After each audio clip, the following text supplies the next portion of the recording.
Hey, what's going on, everybody? Welcome to this week's edition of the Jeff Gerstmann Show. I'm Jeff Gerstmann. Hi, welcome to the program, and welcome to this week's installment of the program.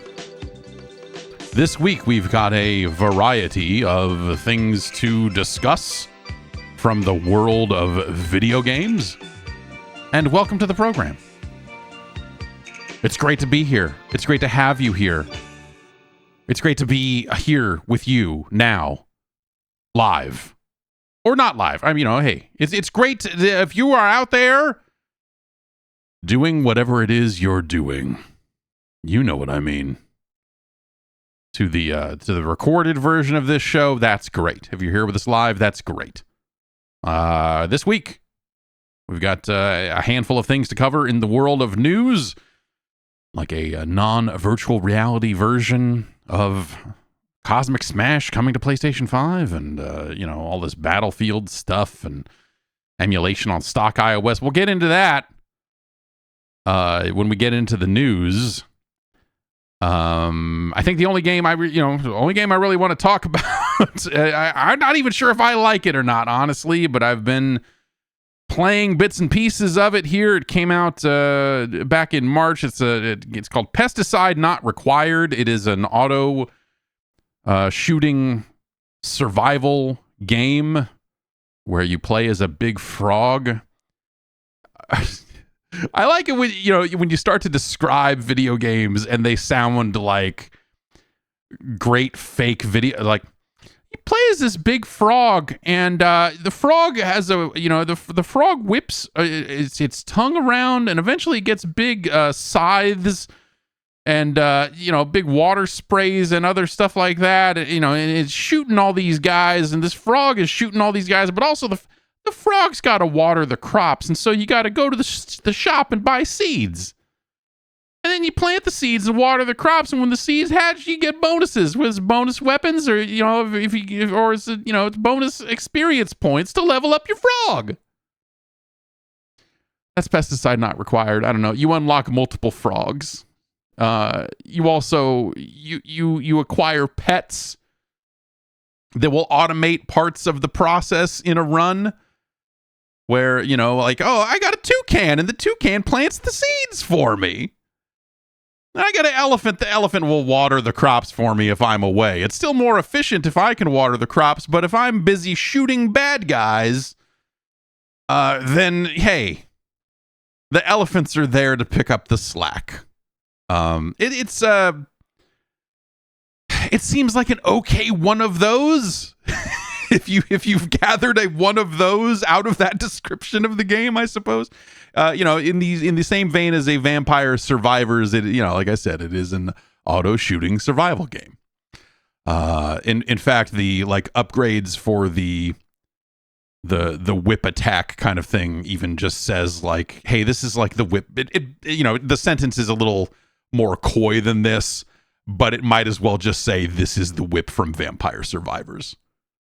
They're not being mysterious about the inspiration on that front. How much is this? This is like $6. Yeah, it's like $6.50. And I don't know. It's a decent one of those because I think that when Pesticide Not Required, the crops and the watering. Also, you can go fishing, which is really just you standing near a fishing spot and then fish will come out. Much like mining is you standing near a mining spot and then ore will come out. That I guess it just turns into money. And then there is a timer, and so the shop opens at a certain point each game day, and you can go over there and re-equip your seeds and buy your additional pets and stuff like that. The downside to this game, I will say, is I feel like when an auto shooting survival game, when I have a winning run my first time playing the game, that is when I'm like, maybe this one does not have the juice. But I don't know. I have been messing with it a little bit lately. It's got fun little upgrades and stuff like that. So I don't know. Are we? Yeah. Have we hit peak? I guess you could make the argument that we hit peak ass game when Vampire Survivors came out. That was like, has it ever been better than that? I think the Deep Rock Galactic game, the offshoot Deep Rock Galactic game, is great. And there have been other games in that space that I have certainly enjoyed. And the names of many of them, there was a mech game that was pretty good. And it's, I don't know. And then the name of that game has completely escaped me. But yeah, how much longer are we going to see? Because this game came out, I assume that it was perhaps in early access prior to this, but I don't know that for sure. But Pesticide Not Required came out last month, March 18th, according to Steam. And yes, it was indeed in early access. So there is that. But I like these games. I don't know what you do to make a fantastic one. In this day and age, we've seen so many different ones that have tried to carve it up ever so slightly differently over time, and so I don't know what the treadmill of upgrades and unlocking locations and unlocking permanent upgrades and all of that. I feel like it is pretty well established across a lot of these games. Not that every single one does it the same way, but I think I hit a point last night where I just wanted to play a nice old-fashioned, manually controlled dual joystick shooter. You know what I mean? Put your finger on that left stick and move your guy around. Put your finger on that right stick and shoot in a bunch of different directions. Like we used to back in the old days. Like the vid kids used to do. Some Robotron era excitement. Some space dungeon-esque thrills. A little bit of that Smash TV, if you will. And so I found myself, I've been, kind of back on the Steam Deck and messing around. I decided I just needed to go to bed early last night. So I crawled into bed a few hours, 2 hours earlier than normal.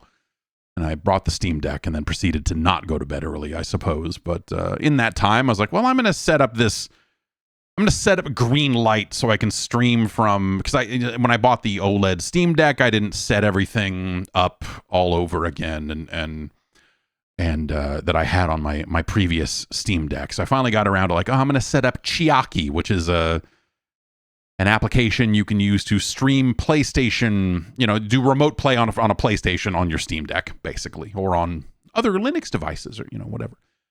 And then Greenlight is the rough equivalent of that for Xbox. Greenlight seems a little funky especially compared to Chiaki, which is seems rock solid and works every time. There's a process when you launch Greenlight where it's like, okay, we're just going to spin this icon for another 20 seconds or so before you can see this Xbox on your network, or also play any of your xCloud games. And that just took some time to get going. Some people in the chat are recommending XB Play, which is another application that I saw in the store, the Discover store for over on the Steam Deck's desktop mode. But then all of the reviews for that basically said they charge for this and you have to download a mobile app and you have to do this. And I was like, okay, I'm not going to touch XB Play then if that's how they're doing it, then forget it. And so I went with Greenlight instead. But yeah, I don't know. Greenlight, it once I got it up and running, it works fine. But it just seemed like every menu took a little bit too long to kind of populate a list of games for your xCloud options, or getting to the point where you're actually staring at an Xbox menu on your screen. Especially now that Xbox, the Xbox defaults to turning off all the way, I also had to get out of bed and go push the power button on the Xbox.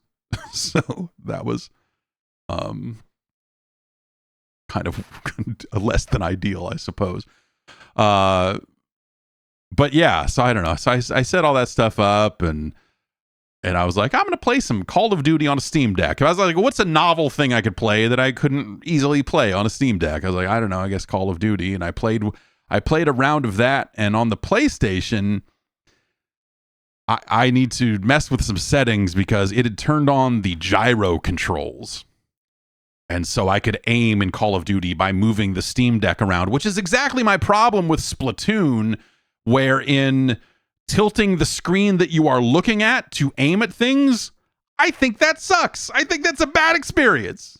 And so it was a nightmare where I'm like, okay, I need to rest this on my chest as still as possible so that I can use the right stick to aim like a normal human being. And I played one round of that, and then I was like, well, I went into the settings for Call of Duty because I thought like, well, maybe did I turn on gyro aiming at some point, and it was all turned off. So then I was like, oh, am I gonna get banned for like having weird input devices in Call of Duty? I know they're always trying to detect people doing shady shit, but usually that's like, hey, you used a mouse and keyboard while you were in controller mode, and we're gonna get you. And yeah, I don't know. So yeah, I don't know. I went and set all that stuff up, and then I found myself like I said, kind of itching for some classic dual joystick shooting. And on my PlayStation 5, I still had Crimson Land installed, which is one of the most classic. Crimson Land is kind of a weird one because it actually was not a dual joystick shooter. It was a mouse and keyboard game originally. And, when it came out on PC, that's a great way to play the game. They built some of their upgrades around the notion that you would have a mouse cursor in game. And then they redesigned the game a handful of years back. Crimson Land is old as hell. It's extreme. It is like I want to say it might even be pre-Steam, but it is a very early indie game in the grand scheme of things, I suppose. And I had great fun with it, registering that shareware back in the day. And then at some point, the game got rebuilt and turned into, a little bit more modern of a game that had proper controller support and so on and so forth. And so Crimson Land became a dual joystick shooter. And then they released it on consoles where, of course, it would become that. They had to retool some of the game's power-ups and stuff because they could no longer assume that you definitely had a mouse cursor on screen. And so they reworked a few things around that. Yes, in chat they're saying Crimson Land originally came out in 2003. Yeah, we went to the publishers, you went to the guy's webpage and bought yourself a copy of Crimson Land, and you were like, yeah. And then you went and bought a copy of Soldat while you were at it, because why not? And so I've always loved Crimson Land. Crimson Land at the time was crazy because like not a lot of the perks, but when you level up, you would get a perk. And so you would level up and get an upgrade. And so it is very much aligned with, I think, a lot of the modern kind of auto shooter stuff where you are gaining a level, you're getting a new weapon, or you're getting a new power up, or you're getting a new something like that. And so there feels like a pretty direct lineage in some of those ways, but also like the perk system at the time, the reference point for a lot of that stuff was Fallout 1 and 2, like kind of classic Fallout. And so it felt like, especially because they had the Bloody Mess perk in Crimson Land, which was kind of straight out of Fallout. And so it was this weird reference point where it's kind of like they made Smash TV, but also kind of put the perk system from Fallout in it. That's crazy. And it felt like this really outrageous thing at the time that, now has just become, I think, because, we could probably point to Crimson Land as one of the focal points of that would lead to some of this later development, I guess. But at the time, there wasn't a whole lot out there like that. And now, gosh, that is just like standard part and parcel especially for the auto shooter side of things, where you are building your loadout of perks and stuff over time as you gain experience points and level up and all this stuff. And so I went back and I played 5 or 6 levels of Crimson Land on the PlayStation 5, which is, you can do that now. Um, and I played it on my Steam Deck, which Crimson Land I think is on Steam. I could have just done that, but I was there. It was already, and it was fine. I don't know, like the remote play stuff.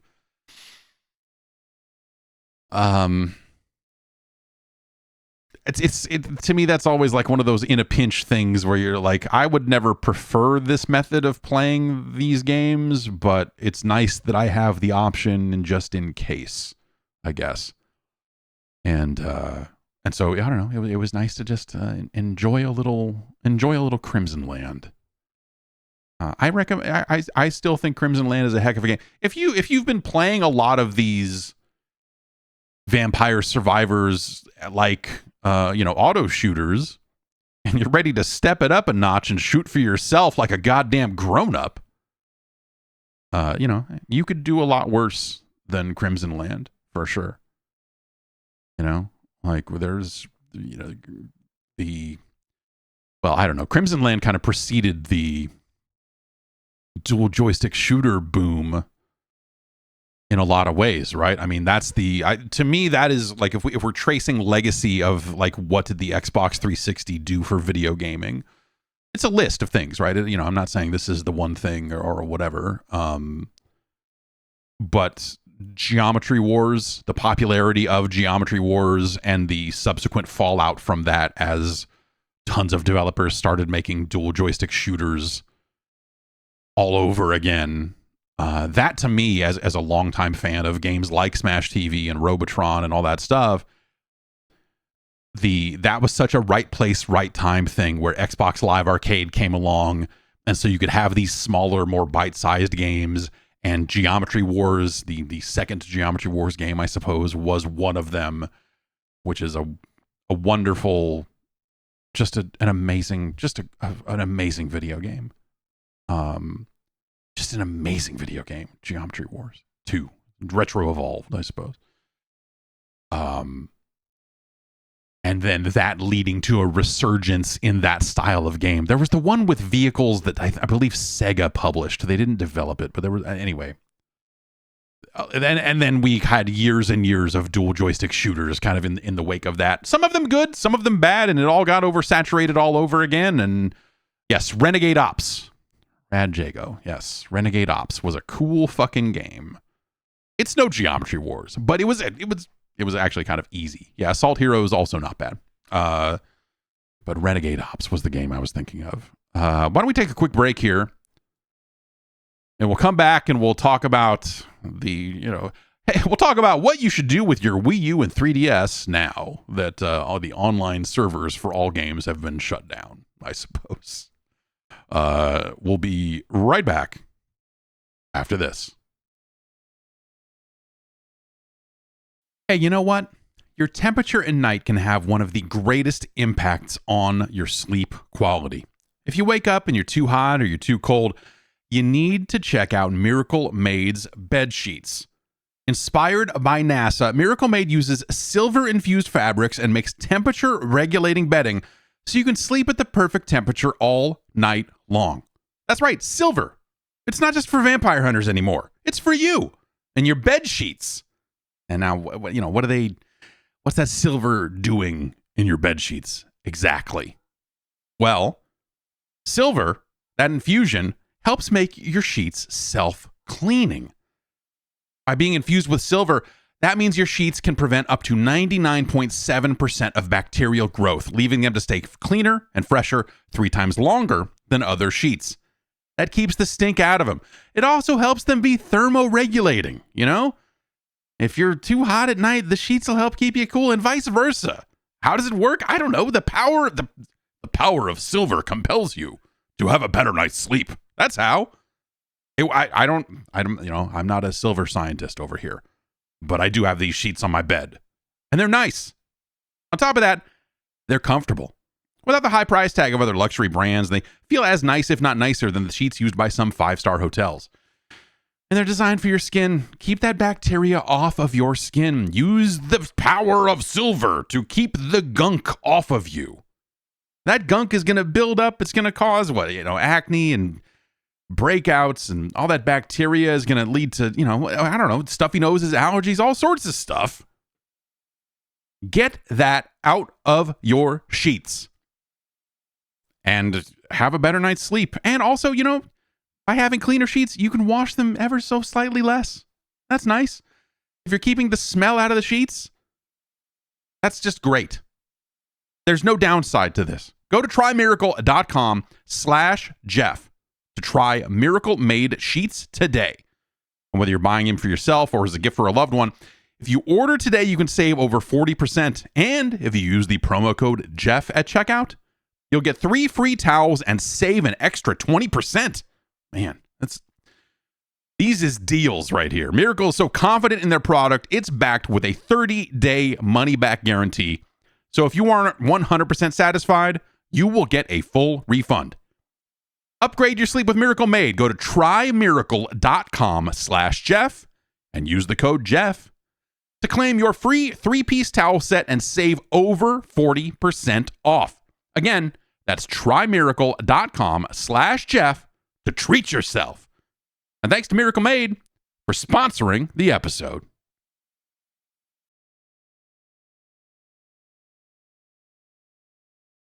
And we're back. Hello. Let's get into the news.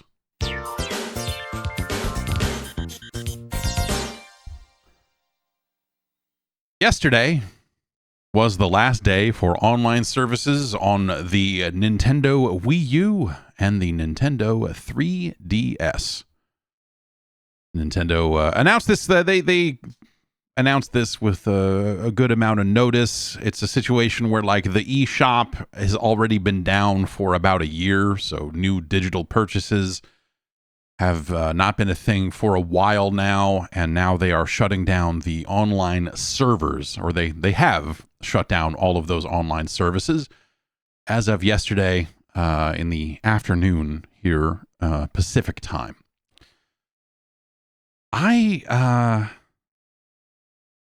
There are still some online services in terms of like your digital purchases.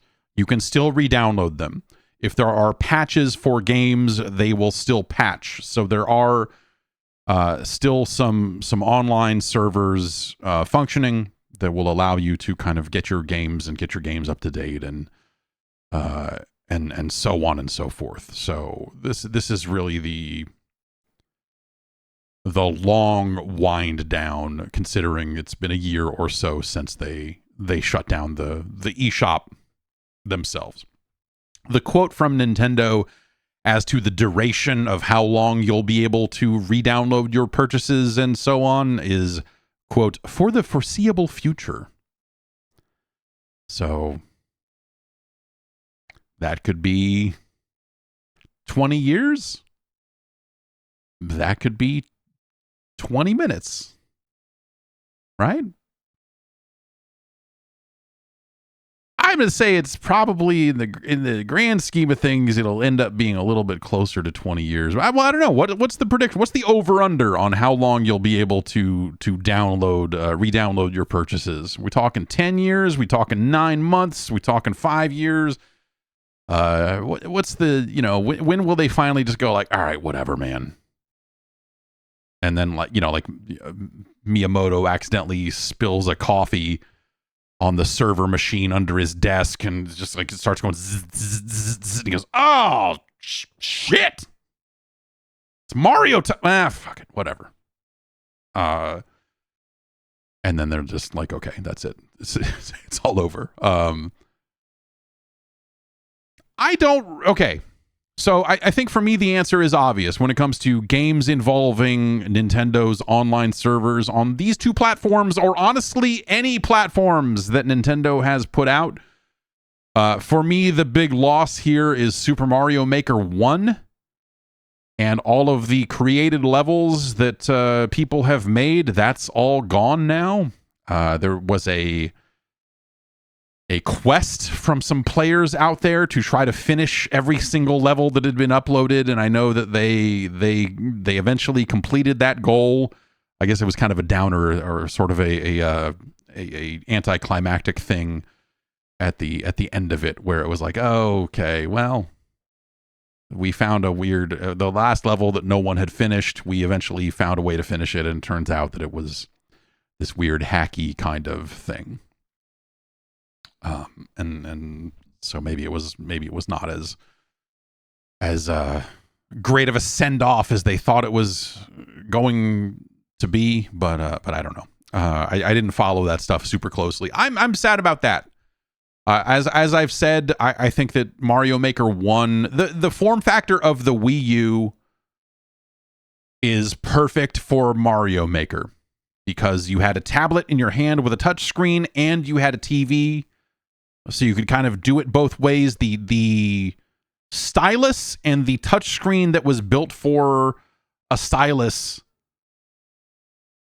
ended up being a better way to create levels than what they did in Mario Maker 2 and the way that they built all of that stuff in Mario Maker 2. I found the process of creating levels in Mario Maker 2 to be on the Switch to be a tedious experience and to be a real letdown. As someone who I think Super Mario Maker for the Wii U is absolutely one of the greatest products ever released in the history of gaming. I think it is a legendary release. I think it is such a cool thing to put into the hands of players, and I think they struck an amazing balance of making that accessible and fun. And I think the Wii U tablet ended up being the difference maker there. And the Switch, for something that the Switch should, in theory, be able to duplicate most of that functionality, but the changes they made to it, the changes they made to level creation, it just never worked as well. They didn't support it as well as even the first game. I mean, I think the first game could have used years of additional support because of how great that thing is. But Mario Maker 2 just kind of came, and Mario Maker 2 seemed like a game released where like, oh, okay, people like this game, I guess we'll let you make another one. And then, the team put out a second game, and it just kind of never mattered. And Nintendo's relationship with the community, as the community found weird hacky ways to make levels in unintended layouts and so on, Nintendo would clamp down on that every single time. Instead of going like, oh, the players are having fun with our game, maybe we could find ways to foster that. And this is hacky and weird, but maybe we can find a way to make this a bigger part of the game, and we can lean into this a little bit because that's what the player base wants. It just, the support wasn't there.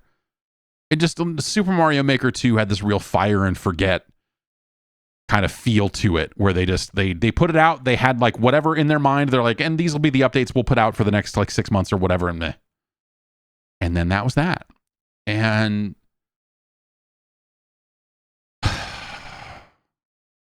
to me, that's just like, one of the classic examples of Nintendo kind of throwing away one of the coolest things they've ever made.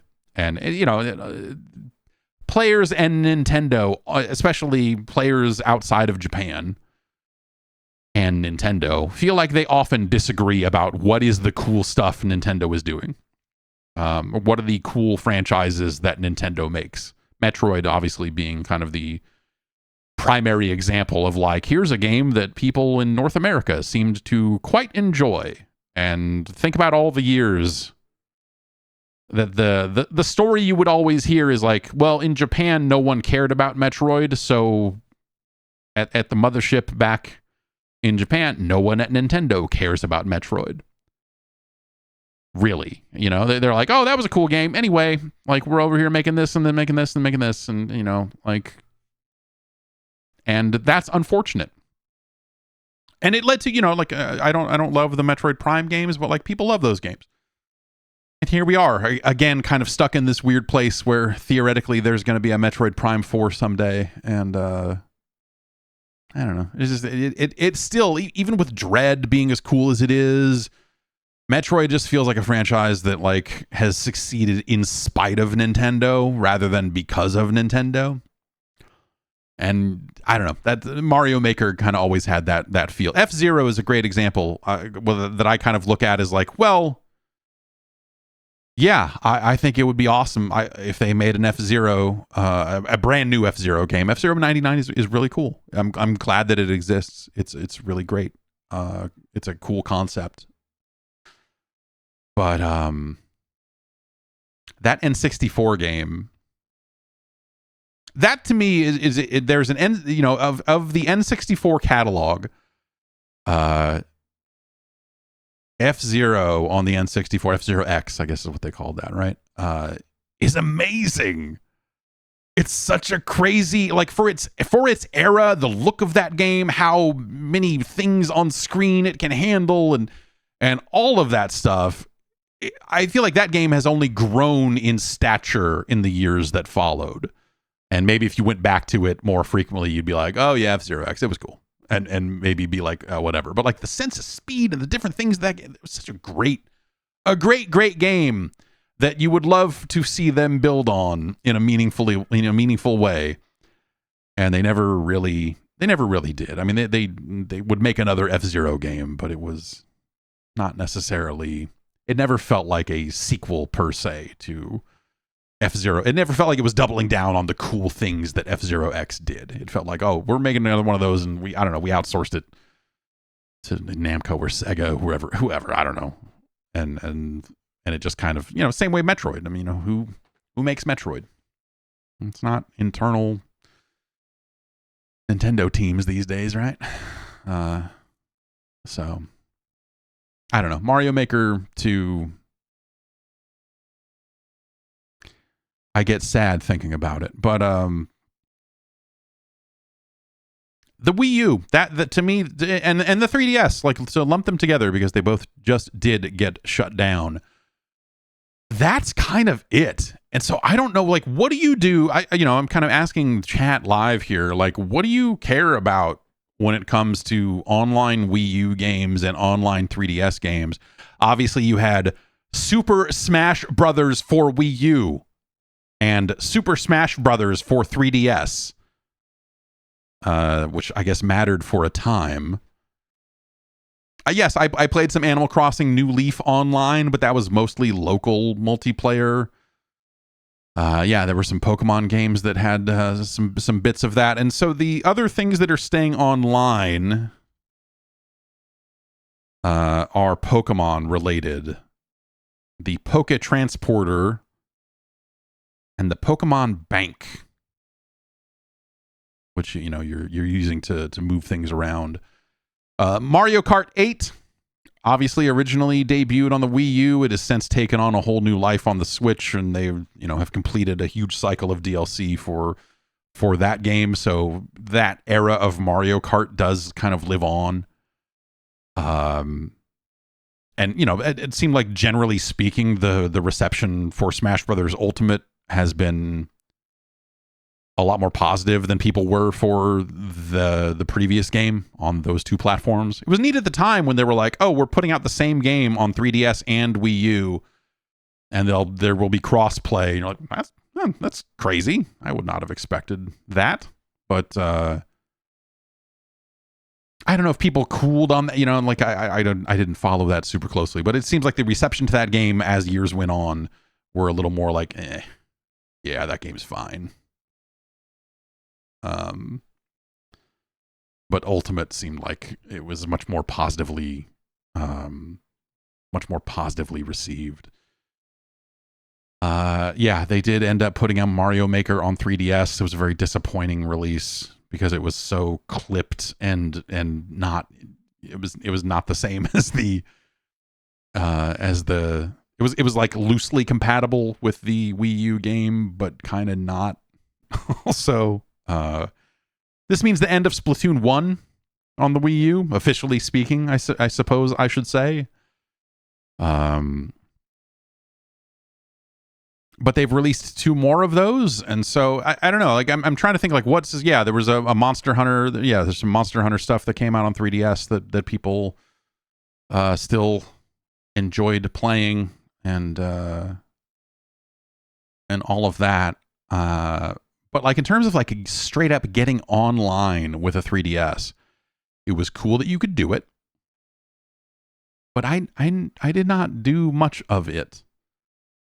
And the Wii U, when the Wii U came along, I suppose I did a little bit more, but I'm trying to think about what were the games, and it was probably, it was probably Splatoon 1, which I played a lot of, especially compared to Splatoon 2 and 3, which are fine, but, the concept was new then, and I ended up playing quite a lot more of it then. Obviously you've got the Miiverse stuff and whatever, but I guess this is a loss, right? You look at it and go this, it sucks. And everyone's going to have their one or two games that they're oh, I played a lot of that. I ended up playing a weird amount of that online, and but a lot of it, I guess, ended up being level sharing features and little things like that weren't necessarily online competitive play, right? Where you got Devil's Third, or yes, Pushmo had some level sharing stuff.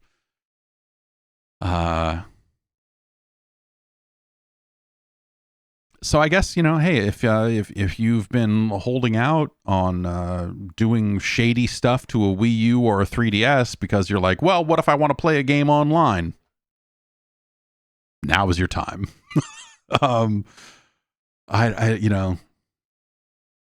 There's kind of nothing keeping you, say the modified machines on Nintendo's network, they will ban the machine. They banned it at the hardware level, and it'll say, oh, I forget what the error message says. I just saw it yesterday. It's this device is restricted. It's just yo, man, fuck this thing. What did you do to this? Get it off our network. And there are efforts to do private server type of things for the Wii U that has been around for a little bit now. I have not explored any of that. I don't know anything about how that stuff works, but I will probably investigate it in the times the times ahead. If I can find my Wii U, I think I ended up moving the Wii U over into storage, so it's somewhere. I have 3 3DSs here. My kids. My daughter, she has forsaken the Switch in favor of wanting to play Mario Kart 7 on the 3DS. And this led to another situation where my son wants to take the 3DS from her, and I offer him the Switch and say, here, play Mario Kart 8. And he goes, no! And he does not want to do it. So I had to get another. It turns out, I forget when I brought these in from the garage, I have 3 3DSs sitting over here. And well, one of them, I have one right here with the Mario imprints on the clamshell and all. This one's nice. I like this one. It's a new 3DS, so it's got this nub that you'd never use for anything. And so I ended up giving him another. But I don't have Mario Kart on all of these 3DSs. Whatever am I going to do about that problem? Perhaps there's something I could do about that problem someday, but I am not currently equipped to put Mario Kart onto all of those devices. And so that has led to a resurgence in Animal Crossing in the household. My daughter is back to playing Animal Crossing, and she is back to getting haircuts over and over again. I mentioned it last week. I have not done the thing. Hacking a save on... do I let my kids play with the 3D on? I do not. If I see that they have messed with that slider, I flip it back down because I don't trust it. I don't want them to blow up their eyes, though. They both get too close to the television. I have this TV right here, and they can get their faces right up in this thing watching. Well, my daughter just got into My Little Pony, which is a welcome change from all of the Paw Patrol that has been happening around here lately. It was a full on like no more Paw Patrol. We are done with this. Like every single pretend time, every single different thing has just like the talk of Paw Patrol characters has ended. And now she is fully talking about My Little Pony characters all the time. I'm like, great, this is in a lot of ways totally identical, but also I'll take it. I'll take it. Yeah, so I don't know. I have to take one 3DS that I can do stuff to and one 3DS that is still stock, and then I have to get bells. I have to get thousands and millions of bells transferred to the stock 3DS. And modifying a save in Animal Crossing is not something, it doesn't seem like something you can easily do on device. Like the save editors for Animal Crossing that I have found seem to work in a web browser. And so it involves you extracting a file from the 3DS, which you can do via FTP. Running an FTP server on a 3DS is fucking hilarious to me. But there you go. And then I need to add a bunch of bells to that save and then locally connect to the other one, drop all the bags of bells in the world, pick them up with my daughter's character, and then, you know, and then she'll be set to get all of the haircuts she'll ever need. People asking, what does Mr. Rossetti think about all this? Mr. Rossetti is not a thing in the modern. When you, and my daughter does this all the time because she is 4. She will just turn off a 3DS. Or yesterday she dropped it and the cartridge fell out of it. Instead, Isabel just comes on, like as you're loading it up, Isabel says like, oh, by the way, you didn't save. And so things might not be where you think they should be. Some of your progress may have been lost. You should try to save anyway. And that was that. Like Mr. Rossetti, I think, has like a cameo role in Animal Crossing New Leaf. But he is not there to he's not there to shake you down. And so my daughter goes to get a haircut and she brings it over to me and says, which one should I pick? And I say, well, what do you want, natural hair colors or do you want bright? And then, you know, do you want a more formal haircut or a more casual haircut? We want to move this slider. And, you know, she's picking it up. She can read better than she thinks she can. And so she'll ask for help on stuff and I'll say, well, why don't you tell me what it says? And then she'll figure out some words more than others. But anyway, it's a weird send off for the Wii U and the 3DS. The Wii U, you know, largely thought of as a failure these days. I think that's become the dominant discussion of the Wii U. Again, because of Mario Maker and how great it was at utilizing the Wii U's specific functionality.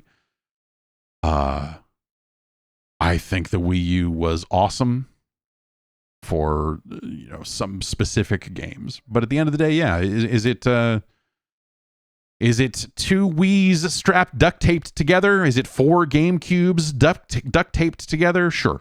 Yeah. Was it confusing in the marketplace? I suppose. Do you look at it and see exactly how they got to the Switch and see exactly like this as the prototype for what the Switch would eventually become and what their thought process was moving forward? Yeah, kinda. And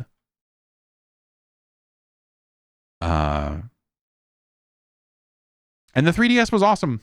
The 3DS was a great device, and I think the thing I mourn now about Nintendo, we got an email about this a couple of months ago, and I hadn't really thought about it, but you know, in terms of the Switch being a device that is meant to, you know, as it is Nintendo's solitary gaming device these days,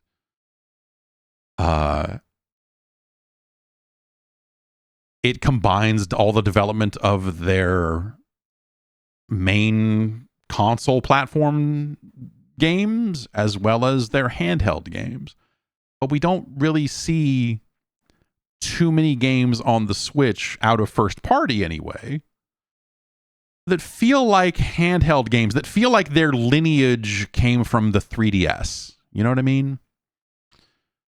And I miss that. The 3DS is kind of weird because the 3DS was powerful enough to where you started to see, like Street Fighter 4 came out on the 3DS. And you're like, that's crazy. And it worked reasonably well. And that was always pretty awesome. This light is crazy. It is blinking at me. I don't know why. Oh, I know why. Because this thing is 8 trillion degrees. Oh my God. It's burning up in my hand. I can't touch this. The 3DS was kind of in the DS ultimately is what I think about more than as I start to kind of walk through this process and think about like that lineage. The DS was an amazing system. There are so many DS games. The third-party support for the DS was wild. The 3DS had a lot as well, but at the same time, like Metal Gear Solid 3 or whatever came out on the 3DS. Like it was this sort of weird. It got development. It got console style games on a handheld in a way that was, you always look at and go, this is really impressive that they did this at all, and that's really great. But like the ultimate realization was like, I don't want to play a game this long, or like this. I don't want to play this style of game this way. This is not how I want to do this.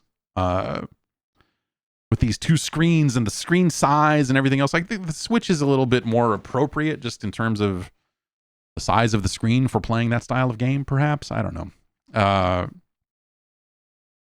But the 3DS was always a cool system. I don't know. I was looking at it yesterday because I've been fucking with these things for the past handful of days here.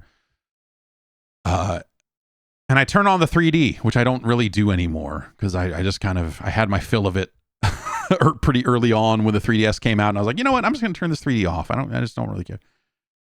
And then the 2DS came out, and a lot of people just swear by the 2DS. But when you turn that 3D on and look at it, and you're like, you're not wearing glasses or anything like that, and it just works, it's fucking crazy. When the 3DS came along, and I know this stuff existed before then, but it was never really talked about in a way that it was something you would ever think about.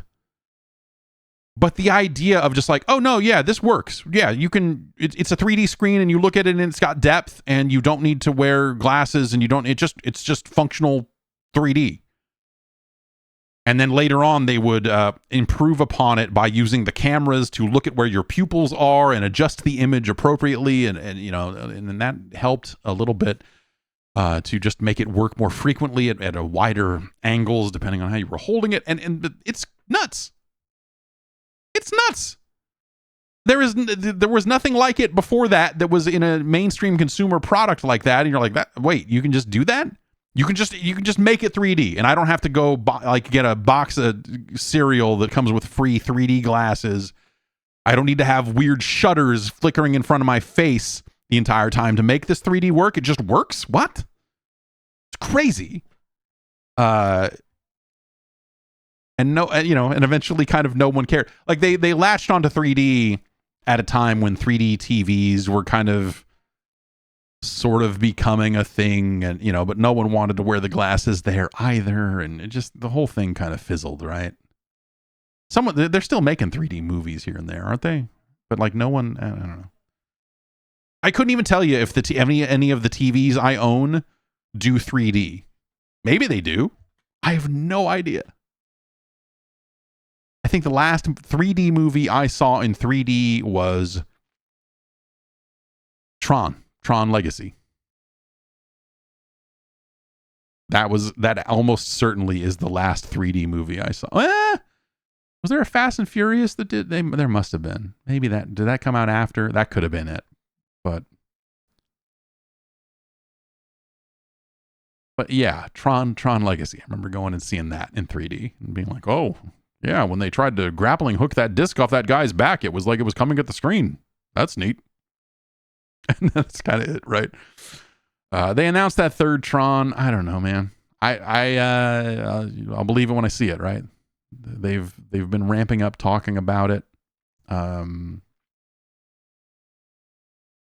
I think it has a date now, sometime next year, and I will always go.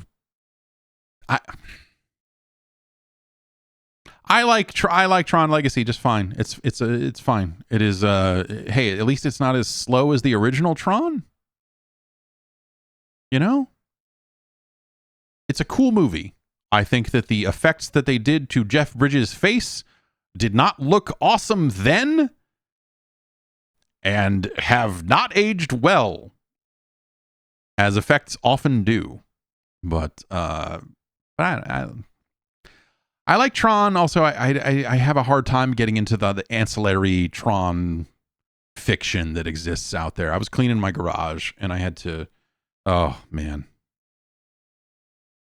no, I'm not gonna tell this. I'm not ready to tell this. This is a story for TikTok at some point. I can't tell this story now. It's too sad. But I was cleaning my garage and I had to go through a bunch of books, and I found a bunch of like Tron comic books and trade paperbacks and stuff, and I was like, oh man, these things were not great. But I don't know. What are you gonna do? Let's get into the rest of the news here. Sarah Bond, the president of Xbox, sent out an internal memo to the team that WindowsCentral.com got their hands on. It must be frustrating to want to write things to the entire company or everyone that everyone that reports into you, and not be able to be as frank as maybe you would like to be, because all of these things leak constantly. But hey, this one leaked. At this point, they know it's going to leak. So, Microsoft has confirmed to Windows Central that this correspondence is genuine. But it's an email from the president of Xbox, Sarah Bond, to the people that work on Xbox, kind of just talking a little bit about where they're at and where they're going. There's not a ton of detail here about the future of their hardware or anything like that.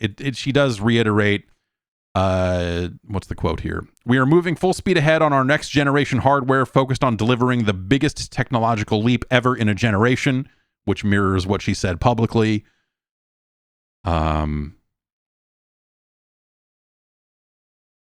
They did not. Windows Central did not seem to just post the note in its entirety, but does say that they briefly touch upon innovations in gaming AI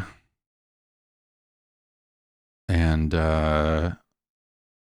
things along those lines. Getting back into the quotes here, she noted that the Xbox has become the number one platform for Diablo 4 in the wake of,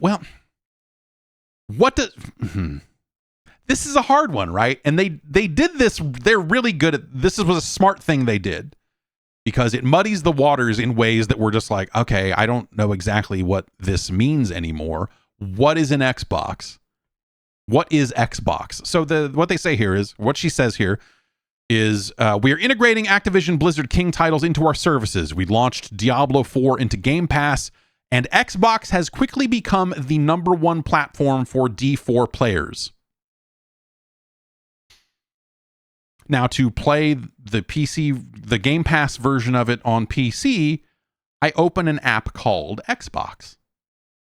And so when they talk about Xbox as a platform, and this is their whole strategy, and this is what it seems like that they are looking to do going forward, is to have this family of devices approach, right? They're neck deep in it, right? The PC Game Pass stuff has improved. When it first launched, it was not great.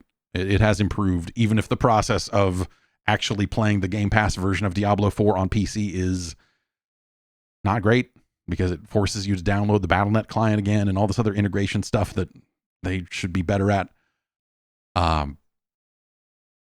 But when they say Xbox has quickly become the number one platform for Diablo 4 players, you go like, okay, great. Oh, well, all right. Yeah, Xbox. That's the thing over here that I have under my TV?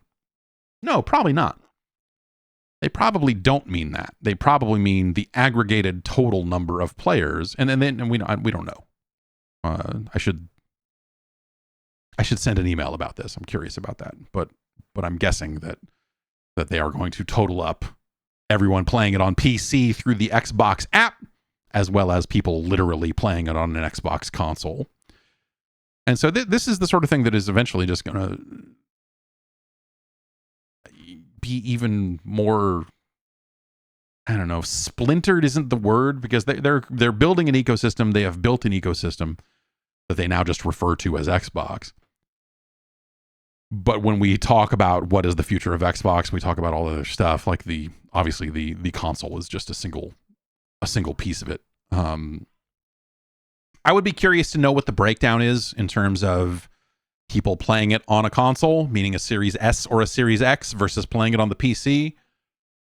I would assume that the PC number is larger, but perhaps PC players already bought it on the Battle.net store anyway, and so maybe that's not as big of a splash as you would think. Kind of like when Diablo 4 launched on Steam, and people were like, "Oh, the Steam numbers are terrible." It's like, well, yeah, the game's been on sale for months and months and months already on Battle.net. If you were a Diablo fan and you wanted to play Diablo 4, you bought it, if not at launch, then, within the first few months of launch, and you bought it on the Battle.net store already. People aren't going to rebuy it. Of course, the Steam launch is a secondary launch. You can't compare it to like another game that is first run on Steam and just came out, and the player counts and all that stuff are going to be skewed as well. I mean, that goes for any game that's on Game Pass or any game that's on the Xbox store to some extent. That player number on Steam, you can't take it at face value. So it's I don't know. That is my way of griping about there are a lot of reporters. Not that there are not a lot of reporters, because there are not a lot of reporters left, but there are reporters who will try to report these Steam numbers in terms of like, oh, all this player base felt like Pow World was a good example of like, it's down 97%. Like, yeah, there's not a ton of content there. You play it, you move on. Maybe you come back to it later. You probably got your money's worth out of it. Not all of these games were meant to be played in perpetuity. You cannot have, like, on one hand, a lot of reporting around like live system games are ruining, like live service games are destroying everything. Why don't people keep playing these games? Like, because they're not fucking live service games. That's what you want, right? So that's not a failure. Instead, you look at like, oh, what was their maximum? Oh, no, they hit a good maximum. What's that compared to other games? And, and you sort of look at that. But even in that context, you have to go like, well, it was a Game Pass day one launch. And even if that version was not great in comparison to the PC version, it probably did siphon away some of these players and blah, blah, blah. Trying to account for all of this stuff using the public numbers, you can't. You simply cannot. And so you can't make good apples to apples comparisons between, Diablo 4 and what Path of Exile, like another game in that space. What was that thing that just came out that I played and did not like, that people were like, oh, you just need to learn how to use the loot filters. And I'm like, I'm not going to fucking do that. That game. You can't make great comparisons there. And so you're sort of stuck, and you can make do with the data you have, but I think you always have to caveat that stuff. Yes, lost epoch, one of the two, very memorable. I wonder how that game's doing. Speaking of that, for that game seemed like people were very like big on it, to the point where they had some launch issues, and then I played it and was kind of like, whatever. And now I don't think that I've heard anyone bring it up in any context since then. So, I don't know. Maybe that means that people are quietly enjoying it. That is often the case. Or maybe it means something more sinister. Not a ton of,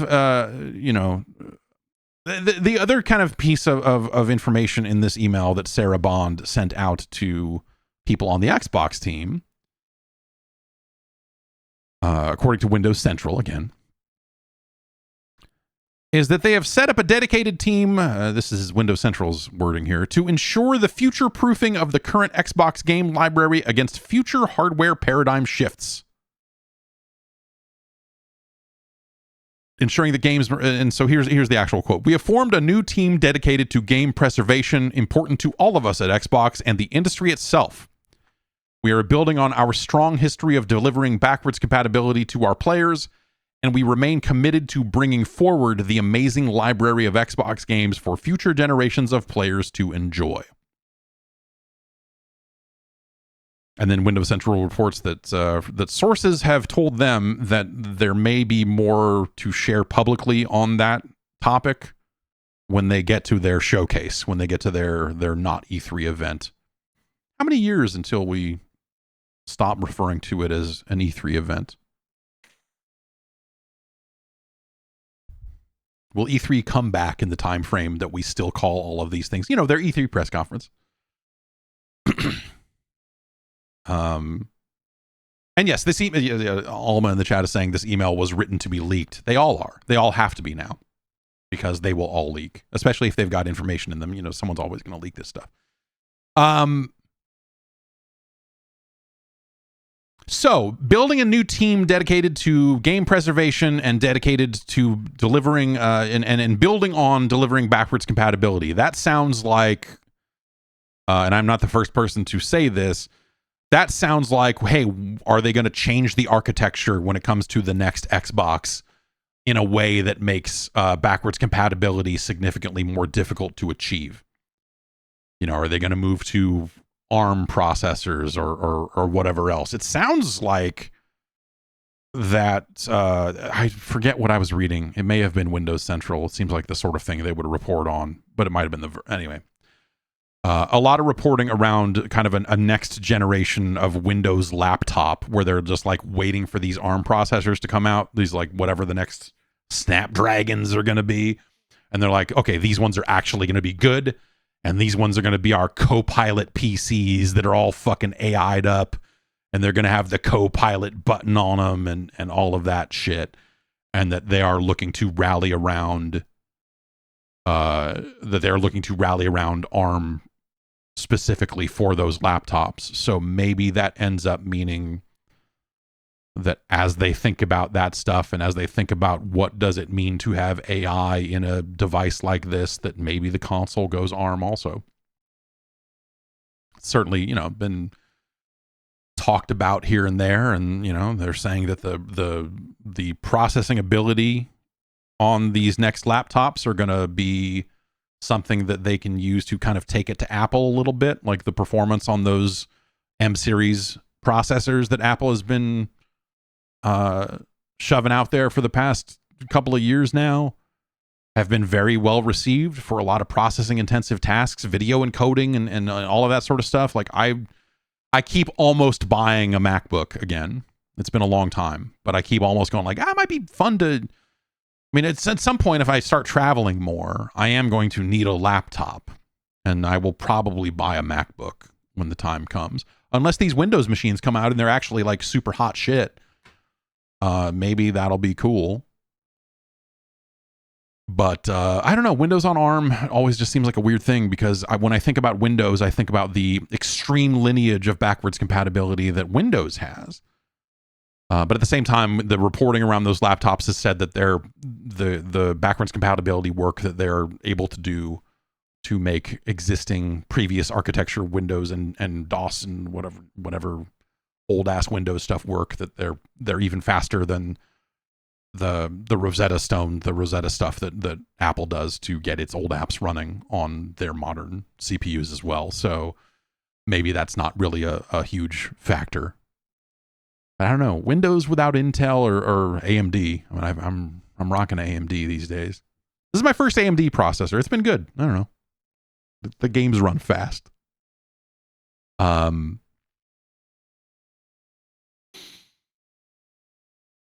have to see where that all ends up. If this is them, you know, if this is Bond kind of tipping their hand a little bit and saying, hey, yes, the architecture on the next Xbox is going to end up changing or whatever. But like, yeah, ARM is great for a lot of very specific reasons. There's nothing wrong. I'm not shitting on ARM here, but I would be curious to, like, it felt like in some ways that these consoles, both the PlayStation and the Xbox, sort of aligned, right? And they aligned with a lot of these kind of PC-like parts and a very PC-like and a PC-like architecture, and I'm sure that doesn't make things automatic when it comes to porting games from one platform to another, obviously, but I imagine that is somewhat less work than if they have to move things over to ARM. But I wonder if that's where this race goes. Are we in an ARM race when it comes to the PlayStation 6 and the next Xbox? Is that where the price per whatever, is that where the money goes the furthest, as opposed to continuing to bash your head up against the whole x86 wall here, which this PlayStation 5 Pro isn't necessarily going for faster CPU, it's going for better GPU performance and all of this other shit. I wonder how many things would have been different if NVIDIA had actually been able to acquire ARM. Like if that would have been, I wonder if that would have fucked everything up. Who knows? But yeah, that's kind of the long and the short of it when it comes to Sarah Bond addressing the troops and kind of giving a little kind of sneak peek into stuff that we will probably hear a little bit more about. Well, we'll probably hear something in June, but I doubt they're going to wheel out, hey, here's the next Xbox. That would be a real shocker if they did that. If they were like, oh yeah, Sony's got a beefed up PlayStation 5. Neat. Check this shit out. That would be a crazy moment. But that would be cutting off this generation in such an alarmingly fast way that it feels really rotten. That has a bad mouthfeel. As I'm saying it out loud, it would be crazy. But also, I just don't. The technology doesn't seem like it's necessarily had time to line up for them to make something dramatic and new. So what we'll probably get is like some like relatively oblique talk about, similar to what she's given publicly so far, right? Is like, this is going to be the biggest leap in any generation technology. And maybe they'll have like 2 more sentences or 2 more bullet points on top of that to talk about when it comes to like AI or something like that. But I don't think we get like it's not going to be like, and here's what it looks like, and it's going to be out this Christmas, and here's and it's got a rounded front, just like those leak docs. You thought that was an Xbox Series X. Check this shit. Who knows? But they're also, if the sales story for Xbox consoles is as dreadful as as developers and made it sound last week, when we talked about some of the GDC fallout and some of the reporting around that. In any other generation, you would say, oh yeah, cut it off early and launch something new, just like they did with the Xbox to the Xbox 360. But I just don't think they can go back to the well on that this soon. Because of the pandemic, because of the slow start these consoles seemed to have, I think you would have a lot of players that feel burned if you suddenly had a new Xbox out, let's say middle of next year. If you were like, oh yeah, Q2 25, new Xbox out, or what have you. Like, could they get away with holiday 25? Maybe. I don't know. What are they doing to ensure that developers are going to continue developing software for their platform? If one of the problems that they need to try to solve is third parties are not making enough games for our system, or third parties are restless, let's say. How many developers do they push off of current technology and say, fuck it? Like, do they, if this thing is happening soon enough, do they say, oh, Fable? That's a launch game for the next thing now. We start to get into that sort of calculus if they really want to talk this forward. I can't imagine that's the case. It just seems like such a bad time. Well, it seems like a bad time right now. Who knows? Next year, maybe we'll feel differently about it. By the time, if they were to in fact try to launch something next year, maybe we would feel differently about it by then. And maybe this would be a way for them to try to jumpstart interest in the brand again and really try to reset things. Like I said, it worked. It worked for the Xbox 360. It worked very well for the Xbox 360. But man, that playbook seems like that just seems like death of a platform. Like thinking about that playbook carried into right now, just because of and some of this is going to be my personal sentiment, but it's something I've heard from a lot of you in emails and in chat and stuff like that, is that kind of feeling that like these consoles in some ways feel like they never got off the ground, including the PlayStation 5. In some of the talk leading up to the PS5 Pro and some of that discussion, I feel like the thing I hear most is people saying like, God, it feels like I couldn't even get a PS5 for 2 years. And now that I can find one, they're already talking about the next one. And there hasn't been enough games, and there hasn't been this, and there hasn't been, they're like,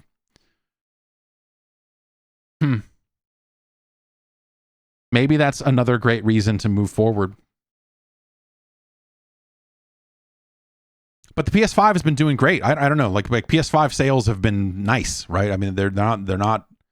It's not like it's tanking across the board. Sony's not over there itching to totally move on from this generation either. So a lot of ins and outs around this shit. It turns out, right? But I can't call it, man. I can't call it. If you're Microsoft, is this the move? Do you try to jumpstart this stuff again and just go, screw it, man, we're done? We've got to, because in some ways, I don't know. This was supposed to be the one that corrected it, right? And I guess it did, like the if we look at the sins of the Xbox One, it was that it was even more underpowered than the PS4. And so they lost a lot of graphical comparison races. The box itself was annoying. I don't know, but the performance, so there was a performance gap in a lot of cases between the base level Xbox One and the base level PS4. And a lot of that stuff's only noticeable by people who were counting lines of resolution and all the 900p bullshit and everything else. And, there's a lot of shit around the Xbox One. It's not just that, but like the Xbox Series X was supposed to be the get back. Hey, now here we are. We're not going to lose that fight ever again. The Xbox One X was them correcting what they could at that time, and now they're like, fuck it. And then they did. Like the Xbox Series X, I feel like, is generally speaking right there with the PS5. It doesn't matter. The PS5 has better haptics. And probably what happens is developers spend a little bit more time making sure that the PS5 version of the game runs well as opposed to the Xbox versions of the game, because that's where the numbers are. And so maybe the PS5 version gets a little bit more attention, and so it gets a little more optimized, and so it ends up running a little bit better that way. But, you go look at these Digital Foundry breakdowns, they'll find differences. But in a lot of cases, you're like, you know what? These are not like massive, to the end consumer, to the person that's all the way down there buying consoles, and they're like, what's 60 frames a second? What is that? Those differences are not going to make or break a device. But, eventually it comes down to the approach and software and whatever. I don't want to relitigate the entire fucking history of Xbox again. We've done that too many weeks in a row now to continue doing it. But,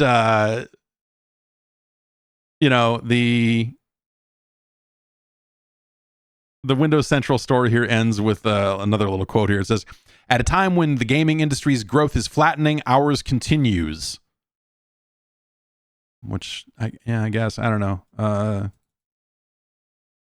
And this article is weird. The article is a little weird because it's kind of, it's referencing things that are not quoted in the article in some cases.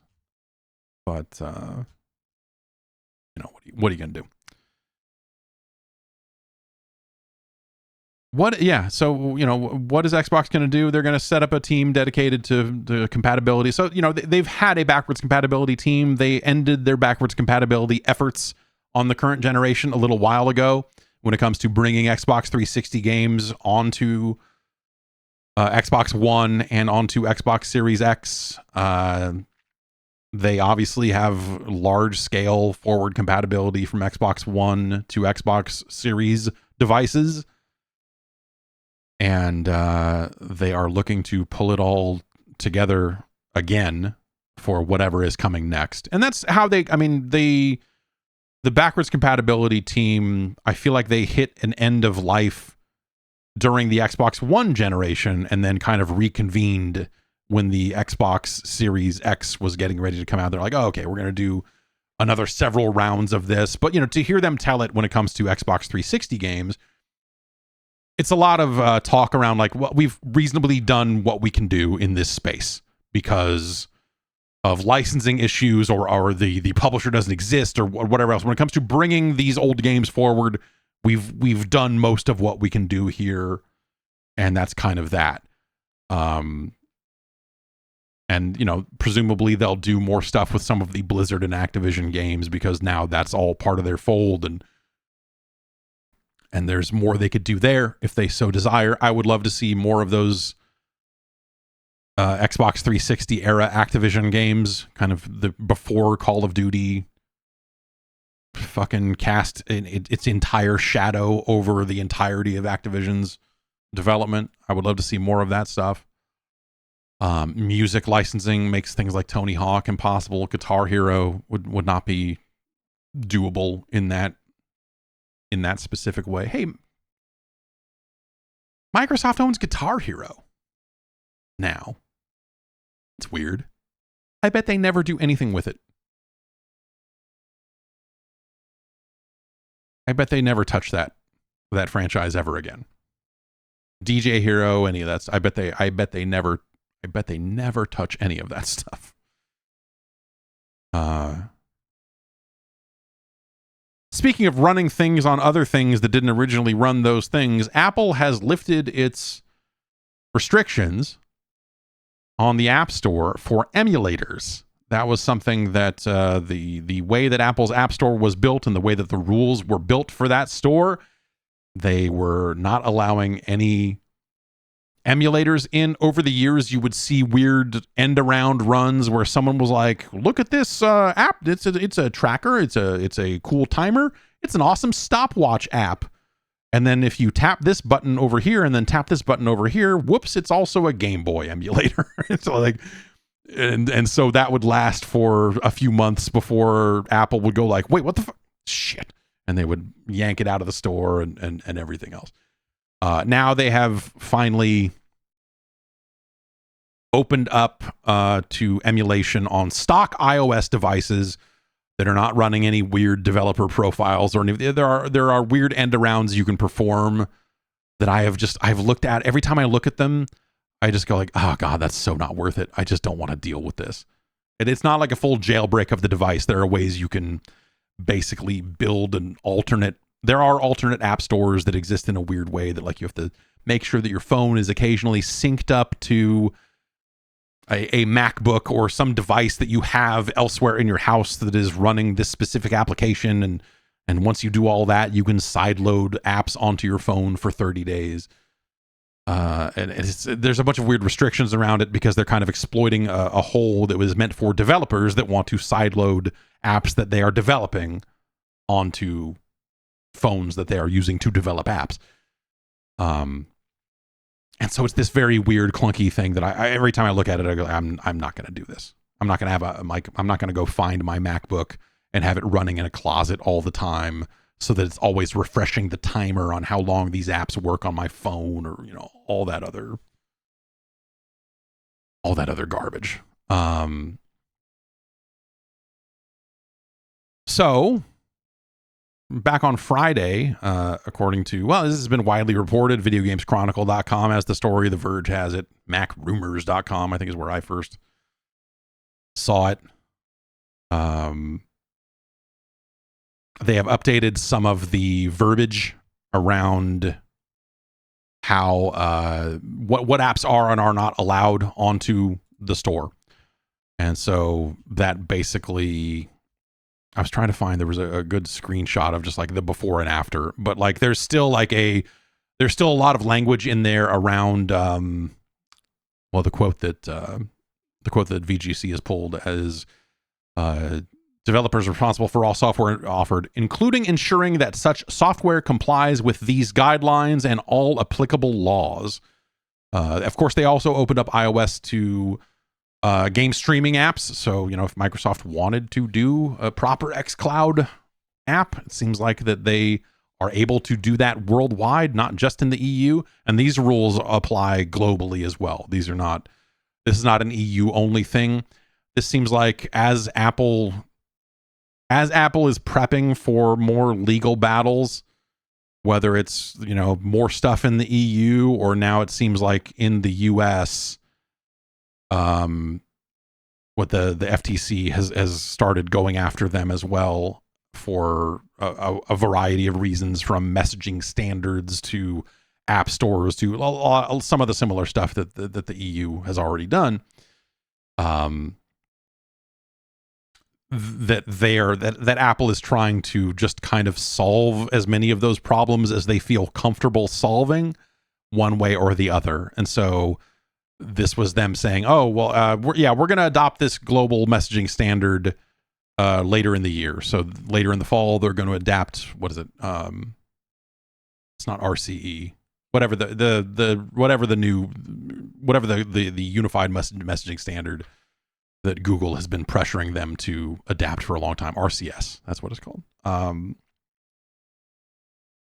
so they're doing that to try to head off potential litigation around that stuff. And that now they are lifting restrictions on emulators in the store. Also, the thing that this does by saying, hey, sure, if emulators want to be in our regular store, we'll allow it. This also helps prevent, like, you're giving people fewer reasons to install an alternative app store. Custom ringtones on iOS used to be a weirdly locked down thing, and you couldn't do custom text message noises. And so for the longest time, I would jailbreak my phone specifically so that I could have custom text message noises. And that was enough. Like installing the, whatever alt store or Cydia, installing Cydia and installing apps from that was like secondary. I didn't really care about any of that shit. I was just like, it's dumb that they don't let me do this. And I should be able to do this. And eventually they just allowed it. And by them allowing that, I have not jailbroken a phone since, because I haven't needed to, because I don't give a shit about, like, this stuff that you can install. Like the freedom aspect of it is cool, but the like daily use of my phone type stuff, like what do I actually use it for? Do I need to install an alternative app store to do that? Turns out I did not. When it comes to the stuff that was available in the Cydia store and whatever else, it's just like, eh. And now, yeah, who cares? Like, when, what was the last time that my phone made any noise at all? It's been on silent for 5 years, 6 years. I don't know.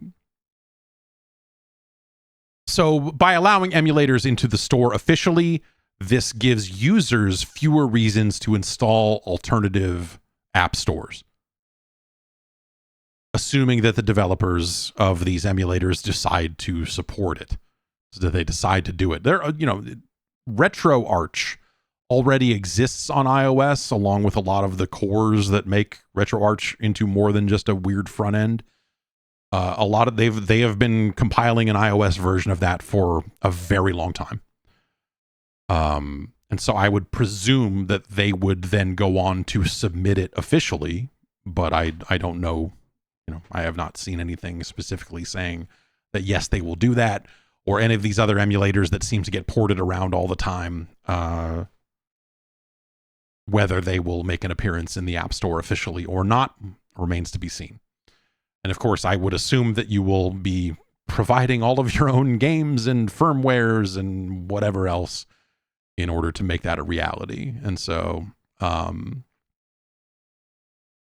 we'll see how that all develops. I would love to see that as someone who, and I use my Steam Deck for it now. And so it's kind of less, I would consider buying one of those weird fucking backbone controllers if emulators became a more official thing on iOS. But I don't know. I already have a Steam Deck. I already have, I feel like my portable emulation stuff is kind of spoken for, and I'm well equipped to do that stuff now and so on. But it does kill any desire I would have to buy any of these other portable emulation devices that exist these days. The Wii U minis and the whatever other Android or Linux based devices are floating around out there that TikTok was flooded with for a good several months there before all of that stuff suddenly dried up. It's just someone with a knob at TikTok just turning it to it's like money to controlling teens, and they're just always trying to find the right. But yes, soon we'll be able to play, presumably we'll be able to very easily sideload a Mr. Do ROM onto our phones.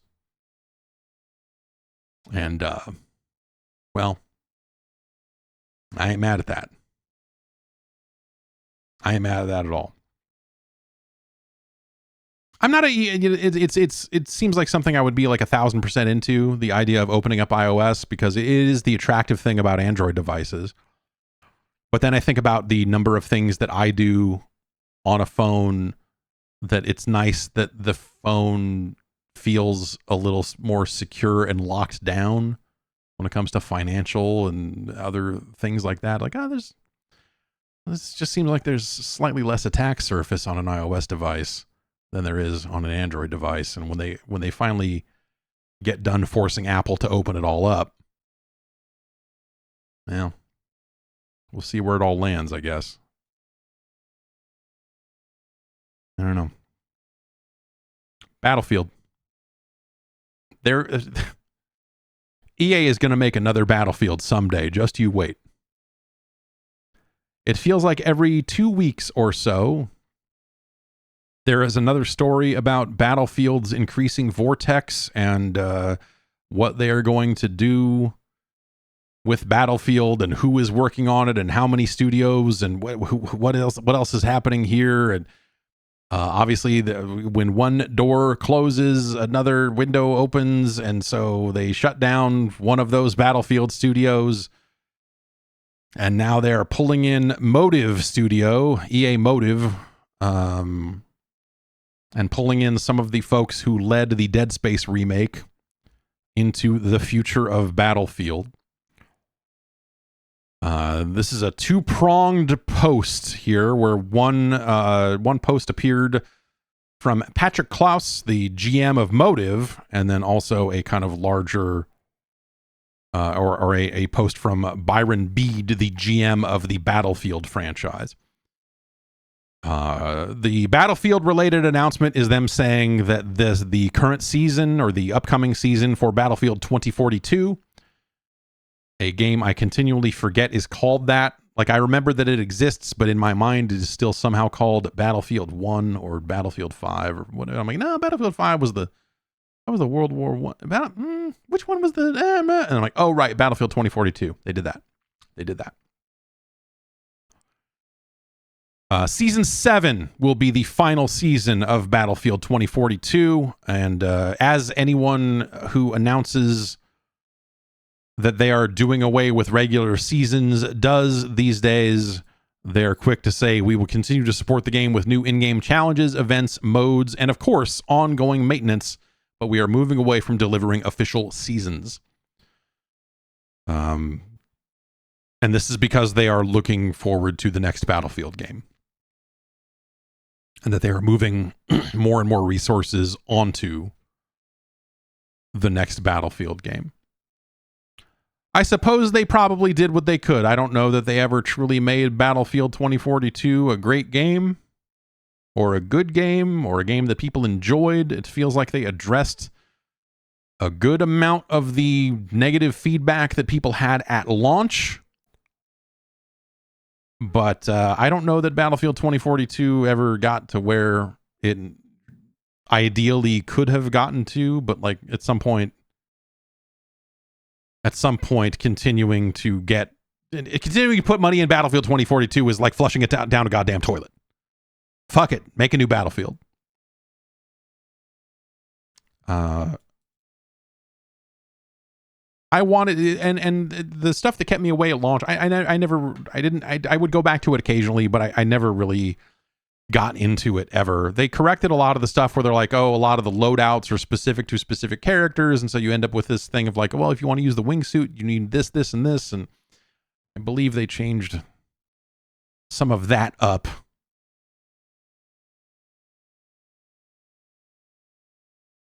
Yes, Desavid in the chat says Battlefield 3 was the last Battlefield that I heard predominantly positive takes on. Yeah, Battlefield 3 is a great game.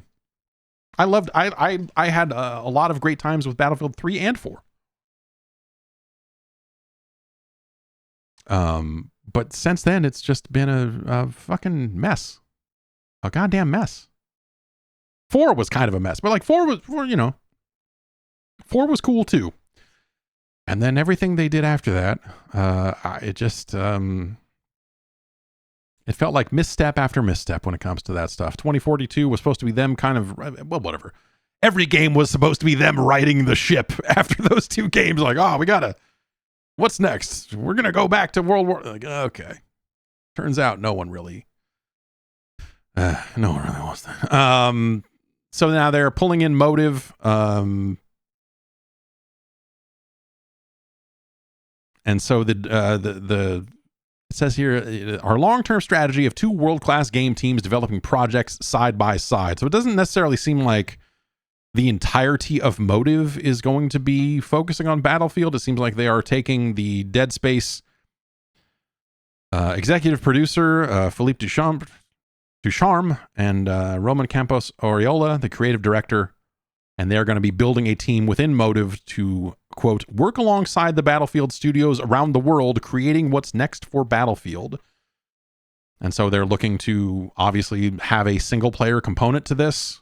And so they will need storytellers. And that was Motive was always kind of billed as like, hey, we're going to write stories for games and also make them, I guess. They're also working on the Iron Man game over at Motive. So that's sort of the two-pronged approach that they're going with in Montreal.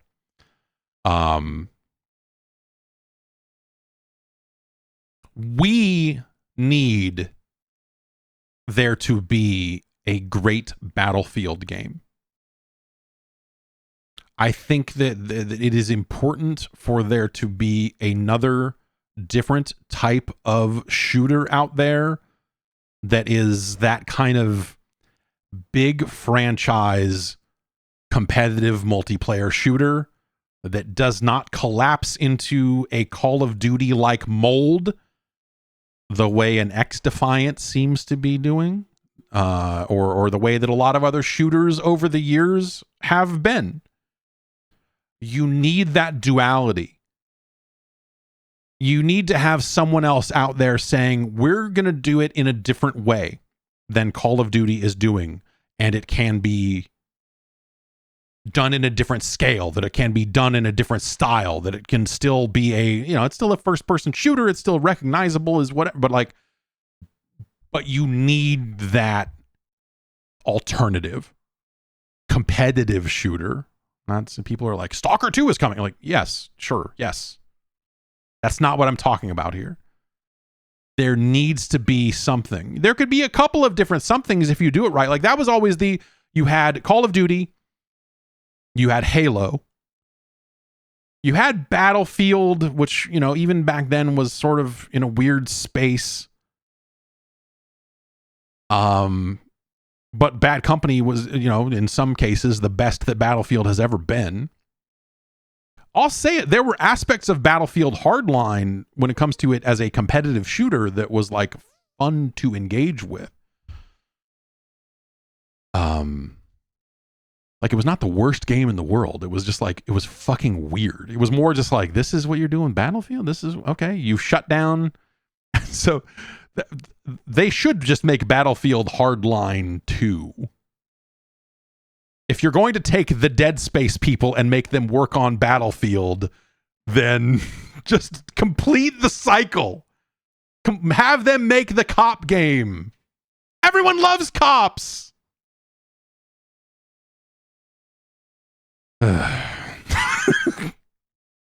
Anyway, I think that just like there's a, for the health of competitive shooters and that space in general, and I don't mean battle royale, because obviously like if we blow this up into something even bigger, then you've got Apex, and then you've got PUBG, and you've got Fortnite, and there actually is a lot of variety in the ecosystem. But I do think that when it comes to the kind of classic traditional competitive shooter, it's stagnated, and Call of Duty doesn't have a lot of reasons to get better.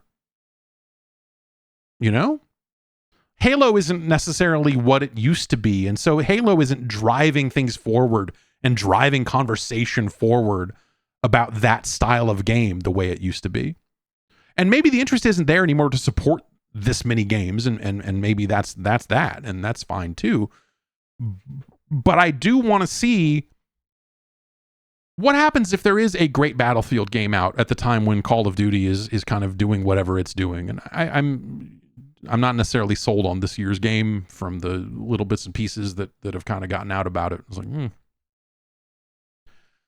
we'll see. Modern Warfare 3 feels like a game kind of back on that slightly downward trend, with one exception that we'll get into a little later in the news. That is one of the dumbest things that they have maybe ever done, and I am completely on board for it. But I would love to see a big old great Battlefield game again. I would love to see Battlefield having a good single player campaign. Like they haven't, I don't know, have they ever had a good single player campaign in a Battlefield game? They've had them for a while, but it never felt. Bad Company 1 and 2 were great for what they were. Hardline, once you remove it from everything that is happening in it, from a playability perspective, that campaign was decent.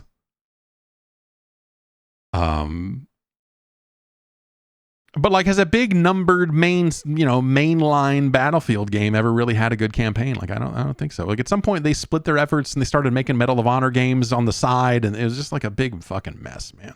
I don't know. So I'm really curious to see what they end up doing with Battlefield. I am, as they say, here for it, which is a weird thing to say because I have fucking not enjoyed Battlefield for the past, I don't know, decade. Has it been 10 years at this point? I guess they've had 3 games, right? 2042, 1, and 5. The last 3 Battlefield games have been disappointments, to say the least. So maybe it's done. Now that I'm right, like doing the math on this timeline, I'm like, oh, yeah, maybe it is washed. We'll see. We'll see. I would like for there to be a big, good, great, a big, great Battlefield game. Because when Battlefield does it right, there's nothing quite like it in terms of accessibility and depth. Obviously you can go get a deeper, weirder, more realistic fucking halfway to mil sim nonsense thing out there on PC. There's tons of things out there people are into. But I'm not going to ever play Arma. It's just not going to happen. Unless I'm trying to figure out what the weird Arma mods are now. But I guess, did GTA kind of eat the Arma mod scene whole? all this life is just all those people are just role playing in GTA 5 servers these days. I don't know.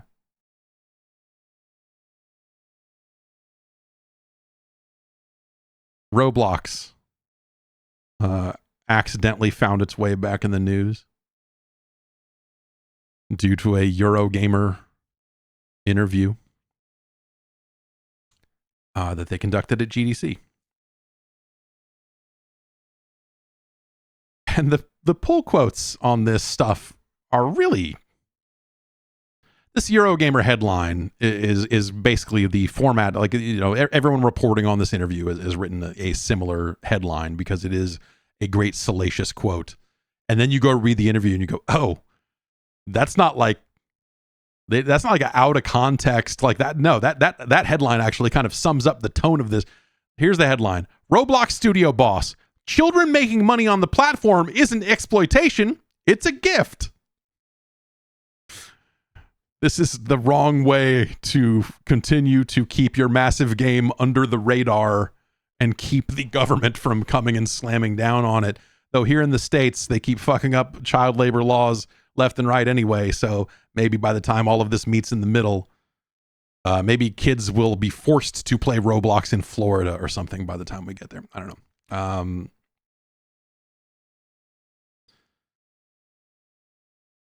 So here's a couple of paragraphs out of this thing, out of this Eurogamer thing. In an interview with Roblox studio head Stefano Carrazza at GDC in late March, where a new suite of AI-powered creation tools was demoed, I asked about the reputation Roblox has gained and the notion that it was exploitative of young developers since it takes a cut from work sometimes produced by children.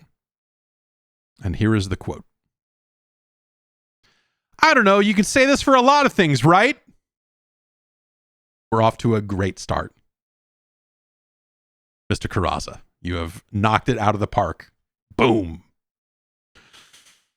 Holy shit. Okay, there's more. Like you can say, okay, we are exploiting, you know, child labor, right? Or you can say we are offering people anywhere in the world the capability to get a job and even like an income. So I can be like 15 years old in Indonesia living in a slum, and then now with just a laptop, I can create something, make money, and then sustain my life.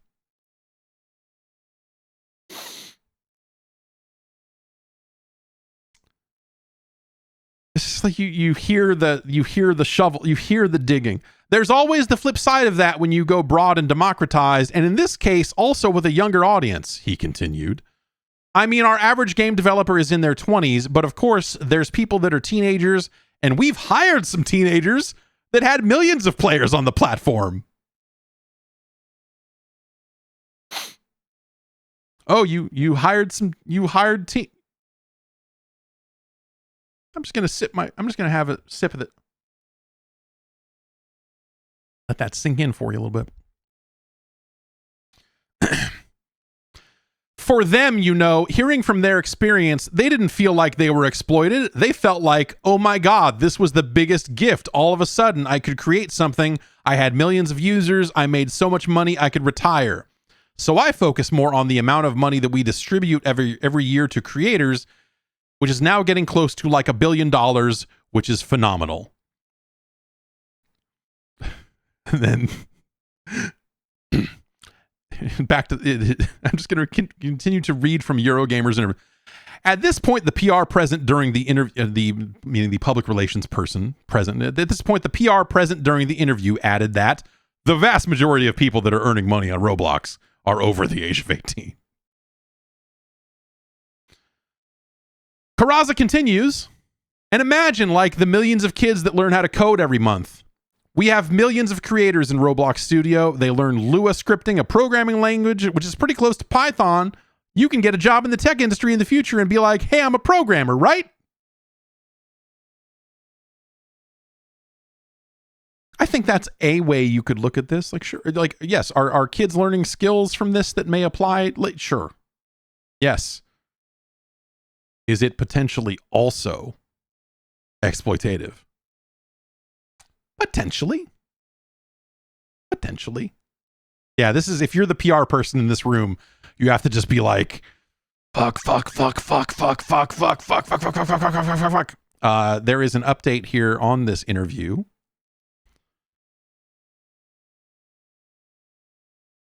From a few days ago. Roblox has provided Eurogamer a lengthy statement setting forth its views on the platform, its monetization, and the ages of those who receive revenue through it. Regarding the comment to Eurogamer by Roblox studio head Stefano Carrazza that it had, quote, hired some teenagers that had millions of players on the platform, Roblox has now said that it wants to make clear the company does not hire minors. And then there's a full response here that is like 6 paragraphs. The Roblox platform serves a broad community of creators, people of all ages and backgrounds, much like other forms of creative expression, such as learning to play a musical instrument or filming or uploading your own videos to the internet. For many, it is a hobby. For others, it may eventually turn into a career. Today, educators around the world harness the platform to create immersive learning experiences. A recent survey into the reasons the creator community builds on Roblox found the primary motivator for most creators is not monetary gain. In a survey conducted by Roblox and completed by more than 6,500 creators in Q4 of 2023. When asked about what motivates them to develop experiences in Roblox, having fun ranked 4 times higher than monetization. As a user-generated platform, the economics on Roblox are different from other gaming platforms. Roblox levels the playing field for developers by offering frictionless infrastructure, global distribution, and development technologies at low upfront costs to developers. And then the bit at the end here that directly addresses some of the other...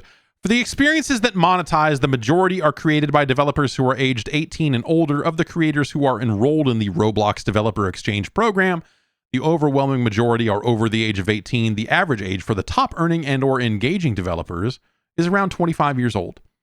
In 2023, more than 90% of the top 1,000 experiences by hours engaged in were owned by developers who were at least 18 years old.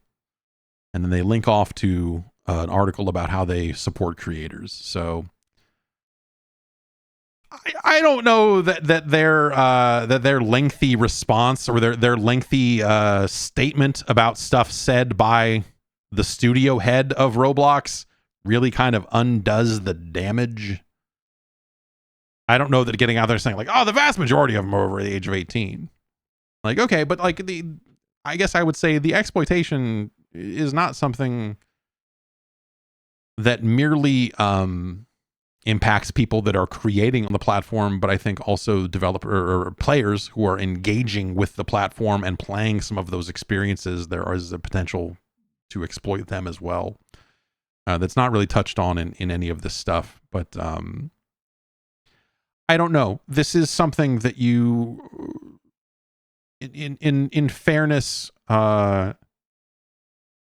there are kids who stream on Twitch. There are kids, they're supposed to be over the age of 13 or, whatever the local laws are, but you're not supposed to be able to create accounts on most of these platforms unless you're 13 or older. There are kids on YouTube. There are parents exploiting their own children on YouTube. There's a lot of stuff across the board. And so I think when the studio head tries to liken it to like whether it's like learning an instrument or this other stuff, like, yeah, no, there's some of that stuff is bad too. Some of the things you are comparing it to are also potentially nasty. But yeah, in terms of the amount that an individual player gets and then compared to the cost of Robux, the paid currency on the platform, But I think that like these quotes from I talked about before how I think that it's really only a matter of time before Roblox ends up in some kind of, they're going to be called in front of government entities and asked to explain what the fuck they are doing. And they're gonna have to answer those questions, whether it's from, probably the EU, right? I mean, that's, in all honesty, the EU seems to be much more in tune with going after things like this than anyone in the US does ever. When it happens in the US, it happens in the wake of the EU doing it. And they're like, oh, we could do this too. Like, the way they're going after Apple now and Microsoft and some of this other stuff. I would not be shocked if quotes from this very interview are read back to the heads of the Roblox corporation, whatever the head of the studio, the CEOs, whoever they end up calling to testify in front of them. Quotes like, I don't know, you can say this for a lot of things, right? Okay, we are exploiting. Or what if you looked at it this other way? Like, it's the exact sort of like shisty, overly slick answer that you look at and go like, fuck, dude. Like, this is fucking crazy. Like that just it seems like this interview again gets read back to them in front of a bunch of elected officials someday. It's that level of bad. And I think that even if this interview didn't happen, I like I said, I do think that eventually there will be more interest from government entities in just what Roblox is doing. That's not to say that I think that what they're doing is entirely bad or anything like that. I think, there is nuance there, and also I don't engage with Roblox enough to fully tell you this, and this. But I have messed with it enough and talked to parents and talked to kids and things of that nature about creating on platforms and a lot of this other stuff to get the feeling that there will at least be some kind of inquiry someday. And maybe they'll pass it with flying colors and they'll be like, oh, it turns out Roblox was fine. But this interview seems like the sort of thing that is used to poke at this company for a good long time. It's bad stuff. It's if you are involved with Roblox, I imagine you are reading this and going, oh, like if you work there, or imagine you read this and go like, fuck. Oh shit. All right, well,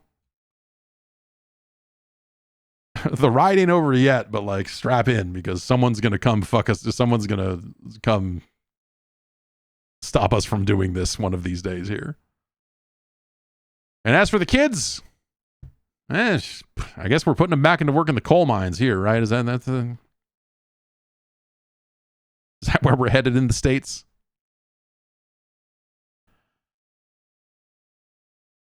Cosmic Smash, a great Dreamcast game. You may remember it was eventually re-released, or a new Cosmic Smash game, rather, was released in virtual reality for the PlayStation 5. It has also come to the Quest 2 and 3. I need to try that. It's a lot easier for me to play Quest games than it is to hook the PSVR 2 back up. But also, let's say you're not interested in virtual reality. As if that could be possible. Well, for that imaginary audience, there's a new Cosmic Smash coming for you as well. They're going to do a non-VR version of the new Cosmic Smash called C-Smash VRS. Does the S stand for sucks? What are we going with here? Cosmic Smash virtual reality sucks. Anyway, Cosmic Smash VRS : New Dimension, which is also a great name for a game you are taking the VR support out of. It's a new dimension. A flat 2D screen. Huh? Anyway, this is great news. So I'm shitting on the name, but more people will be able to enjoy some version of a new Cosmic Smash when it comes to a PlayStation 5 in the late summer of this year, according to the announcement. And that's awesome. I want to try out the VR version because I do think that Cosmic Smash in virtual reality makes a ton of sense. But also, I think doing a non-VR version of your VR game is kind of, is it sort of the norm? Maybe it should be. you want to sell your game, right? To more than just the people that bought a PSVR 2 or, well, I don't know. They sold a lot of Quest headsets. Those Facebook guys, they sold a lot of those headsets. Maybe you can convince people to put them back on and turn them on. I don't know. I don't know about that. But the Quest 1 is pretty much done. Like they announced that ahead of time, but I got another update like last week. And it was because at some point I registered as a developer with Oculus, and I can't remember why. I think it's because I got the DK1. Maybe I in the Facebook era, I registered as a developer. I think you needed to do that early on in order to hook it up and use it on a PC or side. You had to do it to sideload apps, I think is what it was on the original Quest. Anyway, I got a thing and it was just basically like, hey, if you're working on a Quest 2 app, it cannot support the Quest 1. You can't submit new things that support the first Quest hardware. You will need to only focus on Quest 2 and 3. So that thing's like done. I guess. It's something, I don't know, like VR still seems like that relatively newish technology that shouldn't be reaching end of life and shouldn't be useless.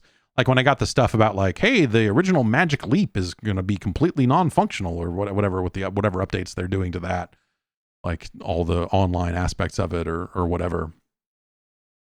I was like, great. I mean, I guess no one's using them anyway, but like, what are we to do with an original Magic Leap these days other than keep it in my garage for another 10 years, I guess. I don't even know. And our last news, this seems to be, I thought that originally this was going to launch around April 20th. But instead it seems like it may be launching, if not today, then tomorrow. I think Call of Duty patched today.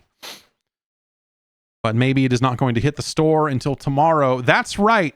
The kids love them. The children cannot get enough of these guys. The kids have been clamoring. Get these people into my video game. I love these guys. All the kids do. All my friends at school, we are always talking about these dudes. It is time to put them in a video game. What are we even doing? And Activision has answered. Cheech and Chong are coming to Call of Duty. The kids love Cheech and Chong.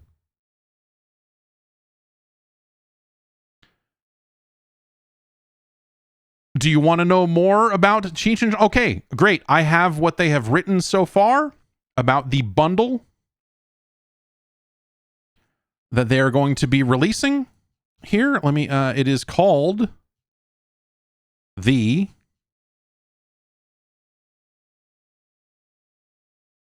Tracer Pack, Cheech and Chong, because the guns shoot tracers. That's just what they call a lot. If it comes with a gun that shoots tracers, they call it a tracer pack. It's just, that's not. Cheech operator voiced by Cheech Marin. Chong operator voiced by Tommy Chong. This massive bundle featuring two icons of the counterculture revolution includes both the Cheech and Chong operator skins alongside 3 weapon blueprints featuring still smokin' tracers and the up in smoke death effect, the dankest MTZ 5.56 assault rifle, the Hashassin HRM9 SMG, and the mellow and mild Haymaker shotgun. Intoxicate foes with the secondhand smoke finishing move, the Be Mellow and Cheech and Chong's large decals, the Smoke Buds weapon sticker, the iconic and Cheech and Chong's seltzer weapon charms, and the Blunt Buddies loading screen.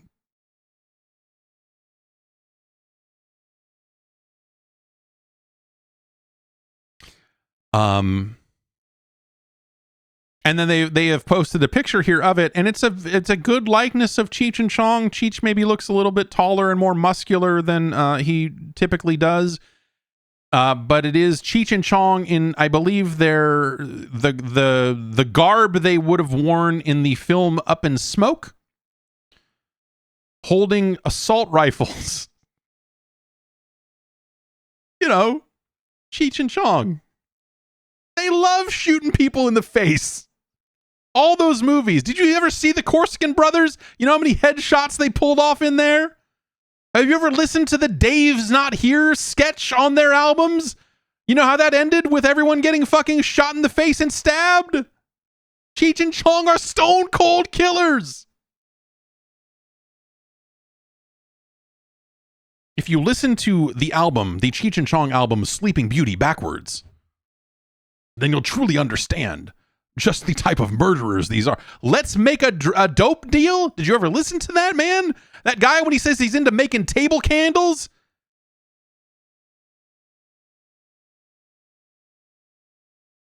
I am 48 years old. I sometimes forget that. I often, when asked, I am quick to start to say 47, then to go, wait a minute. I guess I'm 48.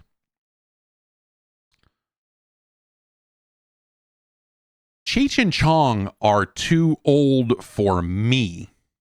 I was a child. I got into Cheech and Chong for whatever reason. I had a friend in junior high who thought the Dave's Not Here thing was super funny, and then he had a tape, and of course it seems super illicit then. So you're listening to it and going like, oh my God, what these guys are talking about drugs. What are Quaaludes? Why are there no lewds blueprints in this? I feel like Cheech and Chong is just as known for lewds, Quaaludes in their films as they are weed. And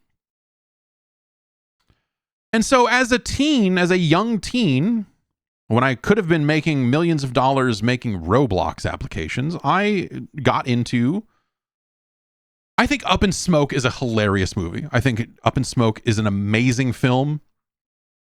I think Cheech and Chong's next movie is also incredible. I think that they are just like astoundingly funny movies. Speaking as someone who has never once smoked weed in his life, though I once did get something of a contact high by being in a room with Redman and Method Man. I am a Cheech and Chong fan. But it's weird. Like, my path to it feels very strange because, again, I am 48 now, and I think that Cheech and Chong was totally done as a duo, as a comedy duo. Like, most of their stuff was for people 10 years older than me. Like, it felt like I was like the weird kid who was into this weird adult thing, and so what I'm saying is, who is the primary audience for Cheech and Chong related material these days? Because obviously, you know, they have products now. Now that weed is legal, Chong obviously had his whole run-in with the law when he was selling, was it Chong Glass? When Chong was arrested for selling bongs. And now I'm sure that, yes, their brand name is being licensed to Cheech and Chong. I'm sure they have their own weed strain or something by now, right? One of these weapon charms is called a Cheech and Chong's Seltzer, so they're probably selling some kind of THC infused beverage, which I know is a sector on the rise. Pabst Blue Ribbon. You can get a PBR branded weed drink now. It's like, I think St. Ides has one as well. I was, and the sick thing is, I have made it 48 years without intentionally being around or ingesting marijuana in any way. It's just never been something I've been that interested in. I think it's gross. I think it smells disgusting. Every time when I was around it as a child, which happened a couple of times, I was just, you end up in some weird situations. I just thought it was fucking disgusting. And so my early opinions on it were always like, yuck, this is gross. Like, I literally want to throw up being in this room. I need to leave. And I don't know, but like there is a part of me that is like, well, St. Ides is making a THC drink. Maybe maybe I should check this. I have a weird level of interest in these newfangled drinks. It's because I'm taste testing all these energy drinks. I'm just like, drinking drinks. Fuck it, man. Like, it's not something that is of interest to me. The smell of it, the idea of eating it, and like I am the person who can taste, like, I'm the person. Okay, I don't like lettuce on fast food. You put lettuce, you're making a hamburger, you put some lettuce on it. Okay, like, I'm not going to do it, but if it happens, it happens at a restaurant or whatever, like at a proper restaurant. It's like, hey, okay, but Taco Bell tacos, McDonald's, like the shredded lettuce that's often used is gross. Like, I don't like lettuce on fast food. I can tell. I'll get the bag and I can smell lettuce through the bag and go like, they fucked one of these things up. I know it. And sometimes I'll open it up and it'll be like, oh, this doesn't have lettuce on it, but it did. And there's still one piece in here, and you can tell they made a taco the normal way and went, oh, fuck. And like fingered their way to finger all the lettuce out of it and then put in more cheese and said, it's fine now. And so maybe that is a way of saying my sense of smell is sometimes super fucking intense, in a way that, like, the idea of edibles, the idea of weed, and like, oh, you can't even taste it. Like, come on, son. Whatever, like, I'm happy that it's been legalized. Like, in some weird way, the legalization of it has been like, oh, I'm kind of interested in some of these beverages or something, some of these weird drinks or something. But I don't have any real interest in weed. Also, I really like Cheech and Chong, and I think Cypress Hill is quite good.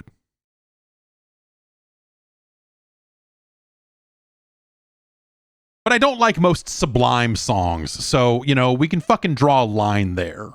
How about that? Anyway, I think it's super fucking weird, even in the context of, like, Cheech and Chong are still active, and they've got a new product out and whatever else. I think that there is still something so fucking strange about Cheech and Chong appearing in Call of Duty, just demographically. What is the average age of the Call of Duty player? Because again, I am in my late 40s, and I feel like even I am too young for Cheech and Chong. Cheech and Chong in their prime, right? Cheech and Chong when they were making, like, and again, like, I still latch onto it for whatever reason. I will tell you up front, I am going to buy this. I have to know what these motherfuckers say. What is the voice dialogue here in this? What have they made Cheech and Chong say as a result of them throwing grenades at people and reloading guns? It's fucking crazy. But anyway, I just like demographically. So, but even, okay, let's say Cheech and Chong is something that, like, people in their late 40s are way into, and it's not just me or whatever else. I'm still in my late fucking 40s. How many people, like, what is the average age of the Call of Duty player? How many of them even fucking know who Cheech and Chong are? It's just a weird fit. But then it got me thinking, like, well, okay, you want to do a fucking weed thing because 420 is coming up, which is already, like, borderline embarrassing. Weed is increasingly legal across more states, and, like, the idea of, like, a fucking weed holiday. I don't know. It's stupid. It's dumb. It's legal. Just fucking eat your gummy bears or whatever the fucking stupid shit you're. Just do it. Go get some runts, man.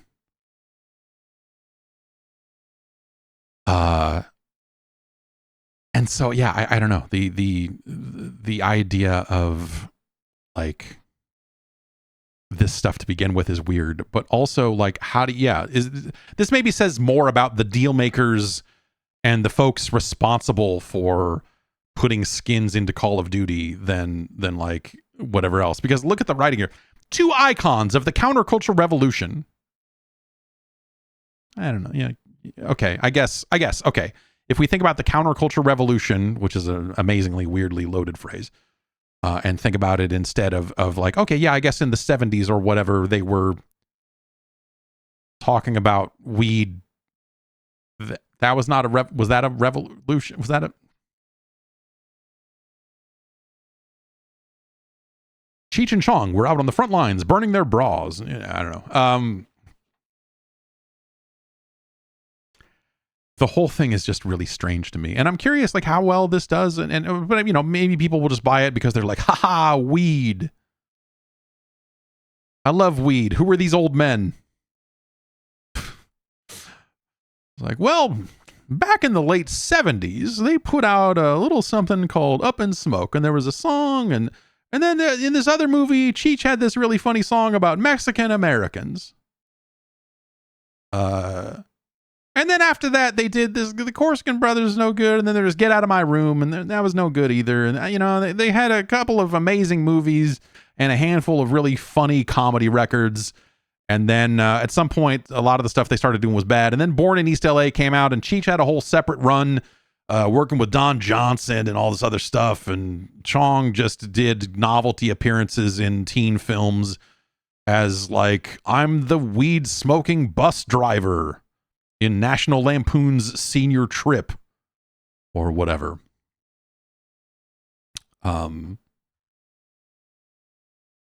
yes, that 70s show. I guess he was in that as well. So yeah, I don't know. It's just a weird thing. And it's a weird thing that I'm going to pay them. I mean, I already have a bunch of fucking Call of Duty points for reasons. So it's not like I'm spending actual money on it, but I am going to possess the Cheech and Chong skin because I feel like I must.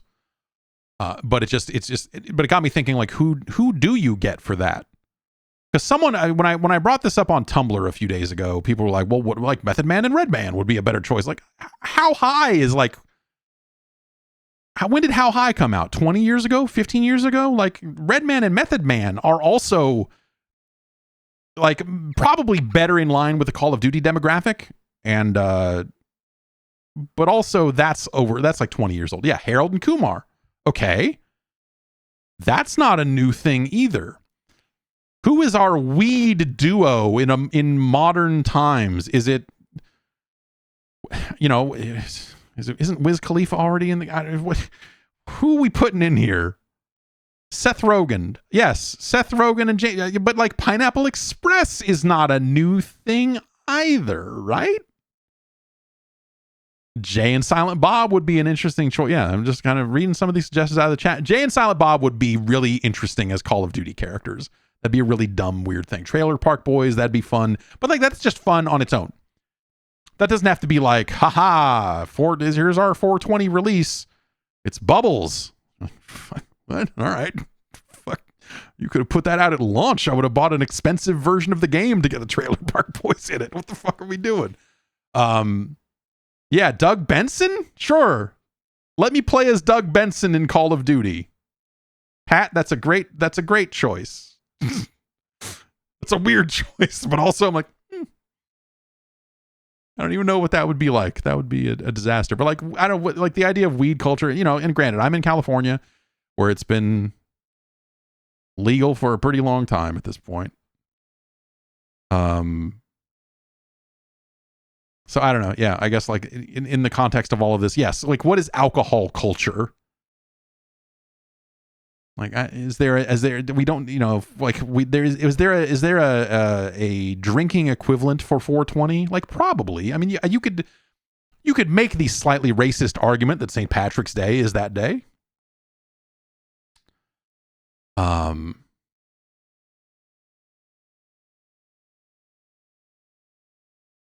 but yeah, I don't know.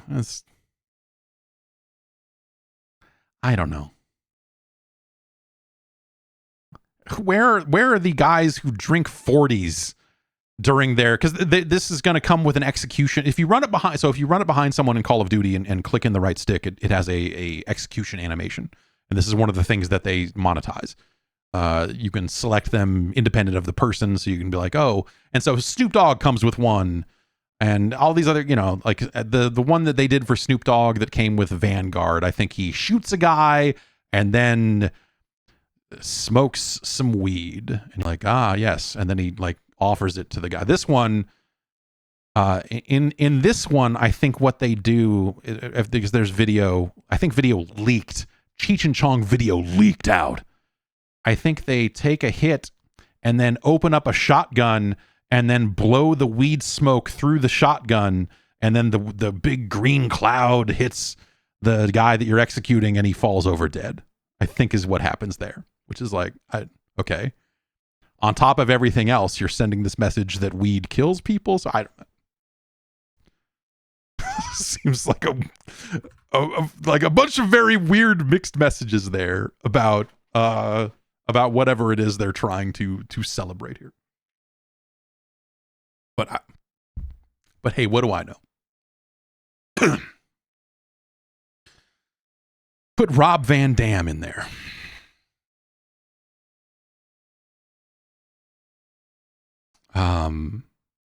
Anyway, that's it for the news. It's ridiculous, but also it is the most excited I have been about a Call of Duty skin since they first said they were going to put Snoop Dogg into it.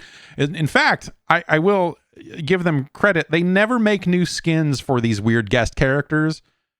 It's always just like it comes with 2 skins and you buy it and that's it. It's done. It never evolves. And you're just like, oh, okay. Like, I like playing as Snoop Dogg, but I got all this other new stuff now as a result of this. With the new season of Call of Duty that just started, if you did not buy Snoop Dogg before, they have added new Snoop Dogg material. If you buy the expensive version of the Battle Pass, I think is what it is. There are 2 new versions of Snoop Dogg. One where it is Snoop Dogg with a different skin, and one where he's literally a dog wearing weird fucking sunglasses. And so if you want to play as Snoop Dogg, but he has a literal fucking dog head on him, you can do that now. And I am all for it. I don't think that this year's Call of Duty game has been especially great. I think that the seasons that they've done, this is season 3 that just launched. What is this popping and crackling? I'm going to rip all of this audio stuff apart and rewire it after hearing some feedback from some of you about audio on the show. But I'm hearing some popping and crackling in the headphones that is alarming to me. Anyway.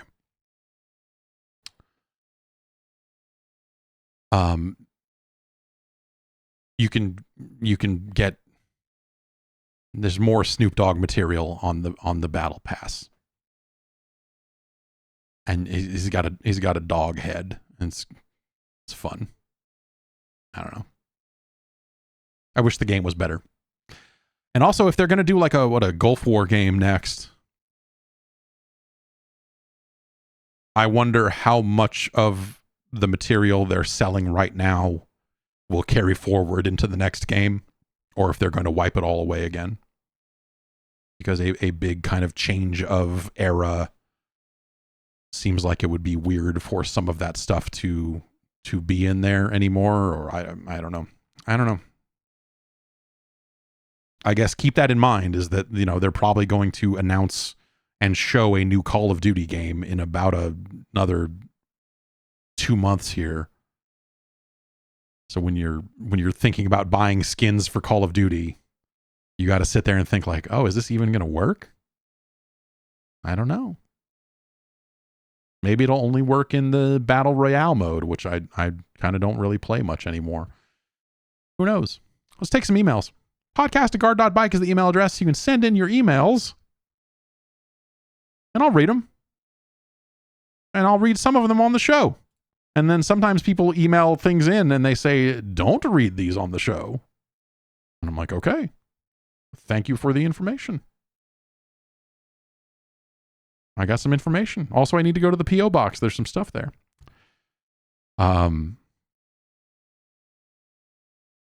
Cody in Roswell writes in and says, I know this might be more suited to your Patreon emulation series, which I'm writing a bunch of notes for. I asked for feedback on Patreon because I'm going to make a series of videos, and by series it might only be like 2 or 3 or something like that. But like I'm going to try to answer the questions that people have about emulation when it comes to setting that stuff up and how to keep it, how to make it make sense, and how, you know, there's a lot of people that just like need the kind of to walk through the basics of how to organize your setup and how to keep things in a sane configuration and whatever else. So I'm gonna walk through a lot of that. And I've been kind of taking notes as people have been giving feedback as to what they want help with. And so I've been building some of that.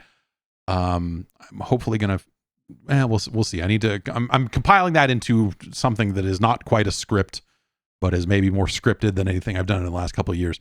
So I'm hoping to record that, if not this week, then next, to get that out the door over at patreon.com/Jeff Gerstmann.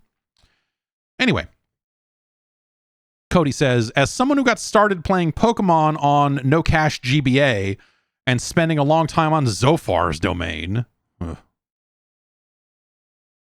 where is Swamp Gas now? That's what I want to know. What are the advantages of RetroArch compared to just going out and getting an emulator?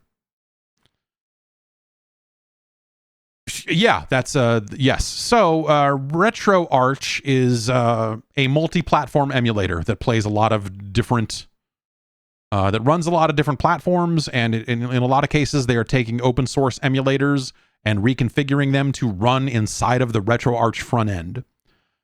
And that's convenient for a lot of people. The idea of like, here's this front end. RetroArch is also pretty well suited for Raspberry Pi type devices, and other like it's what I run on a Steam Deck because it navigates well with a controller. It has like playlist functionality that lets you create lists of the games you have on your hard drive and run them relatively seamlessly. Setting up RetroArch will probably end up being an entire video of its own when I get around to recording this stuff, because the number one thing you hear about RetroArch is people saying like it's the fucking most arcane thing to set up in the world. To which I say, no, it isn't.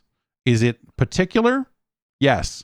Do I understand every single option it has? Absolutely not. But is setting it up and getting it working to just run games? No. Once you have fumbled around with it, and again, coming in with over a decade, close to 2 decades of emulation knowledge before RetroArch was even a thing, you know, I kind of know what I'm looking for, and I know why a lot of this stuff exists, and so on and so forth. And so the advantage of something like RetroArch is that it runs multiple platforms. It's something you can kind of set up once and kind of be done with it.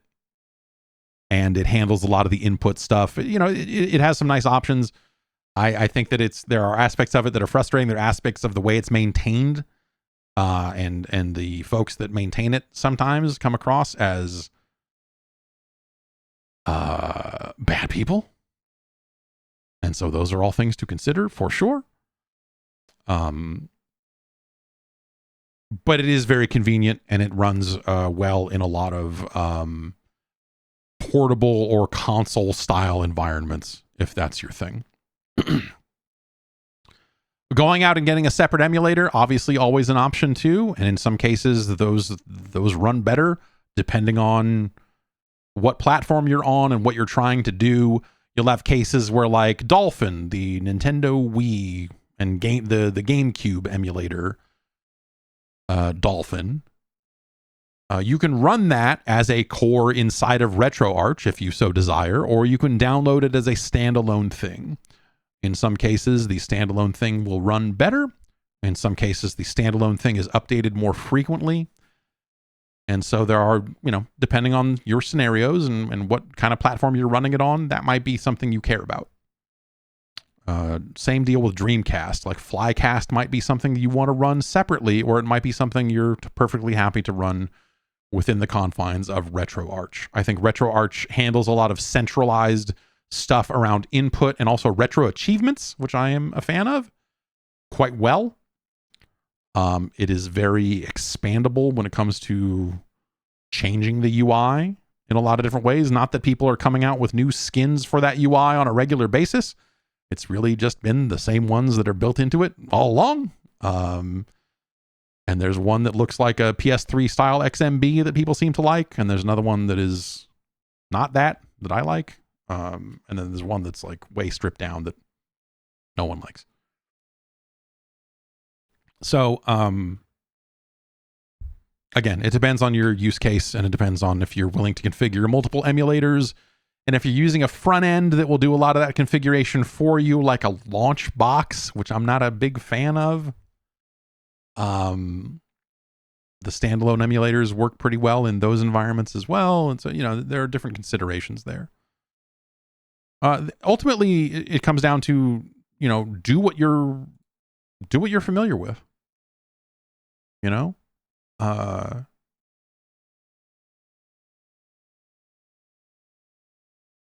Let's see.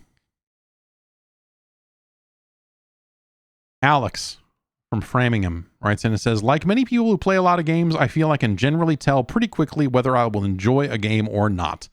However, there have also been times when I bounced off a game the first try, only to love it on a subsequent attempt. For me, Sekiro, Hollow Knight, and Final Fantasy VII Remake fit the bill. It could be that your tastes have changed. It could be that you're in a better headspace to pick up what a game is putting down. But I find that these aha moments where a game only clicks for you after writing it off once before to be some of the most enjoyable gaming experiences I've ever had. So I ask, has this happened to you?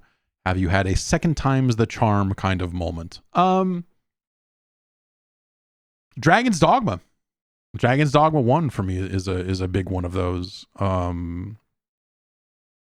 where I fell off of it very quickly the first time through and then came back around and enjoyed it quite a lot.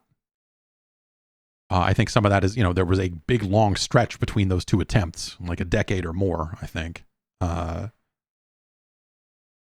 And so, what I'm looking for out of a game has changed. The types of games that are being made have changed in a way that I think makes Dragon's Dogma stand out a bit more than maybe it did back then. But I think that's a big one for me. I think there are other cases where it's like franchises or something.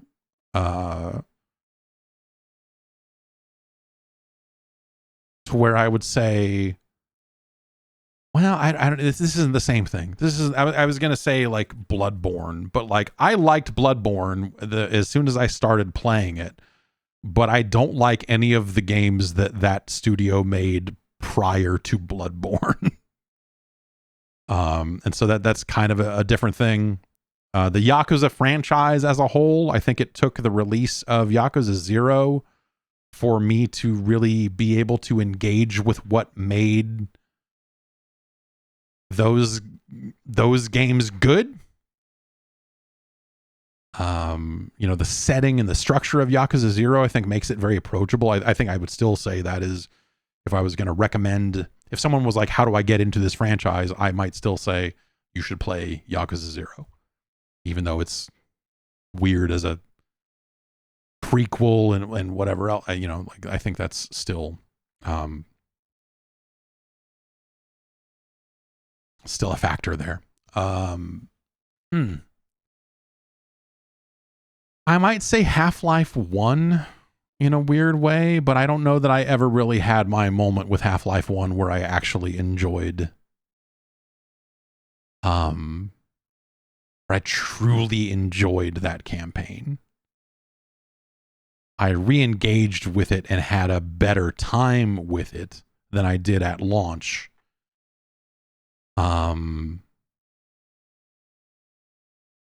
But I don't know that's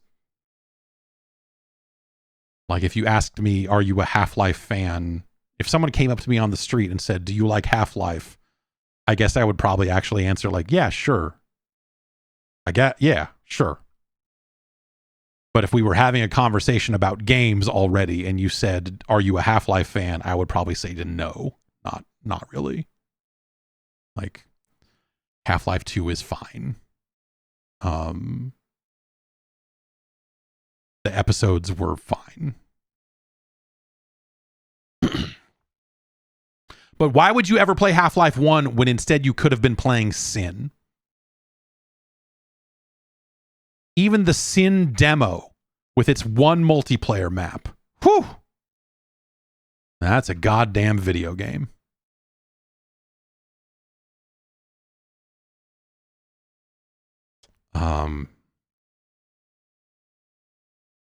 It's funny to go back and find the magazines that were pitting those two games against each other, like Sin and Half-Life, and like all these games coming out, and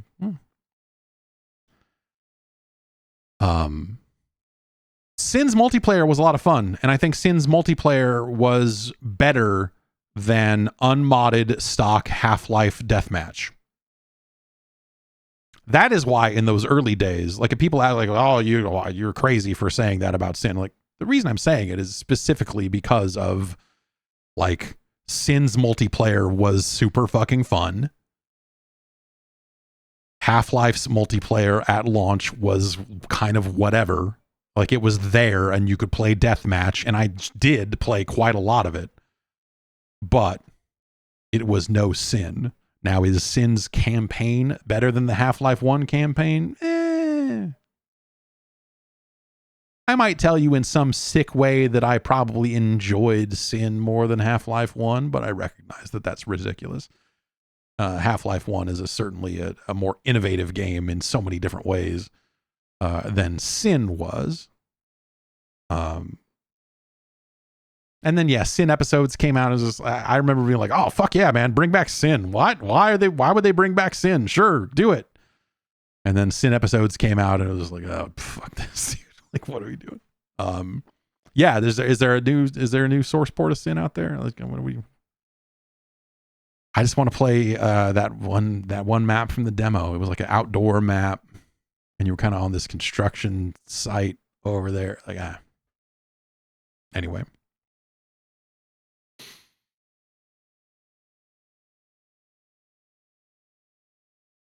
Let's see. Stefan from South Australia says, video game genre names fucking suck.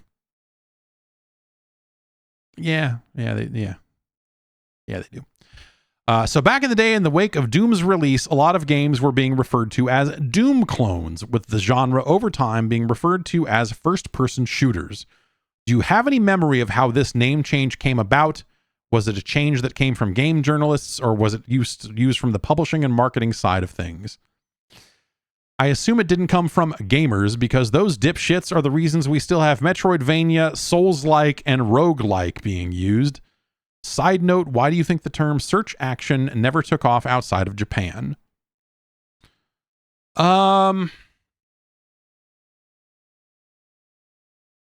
Yeah, the change from Doom clone to first person shooter probably is something that happened, I'm going to say, around the time of Quake, but like, they were also just referred to as shooters.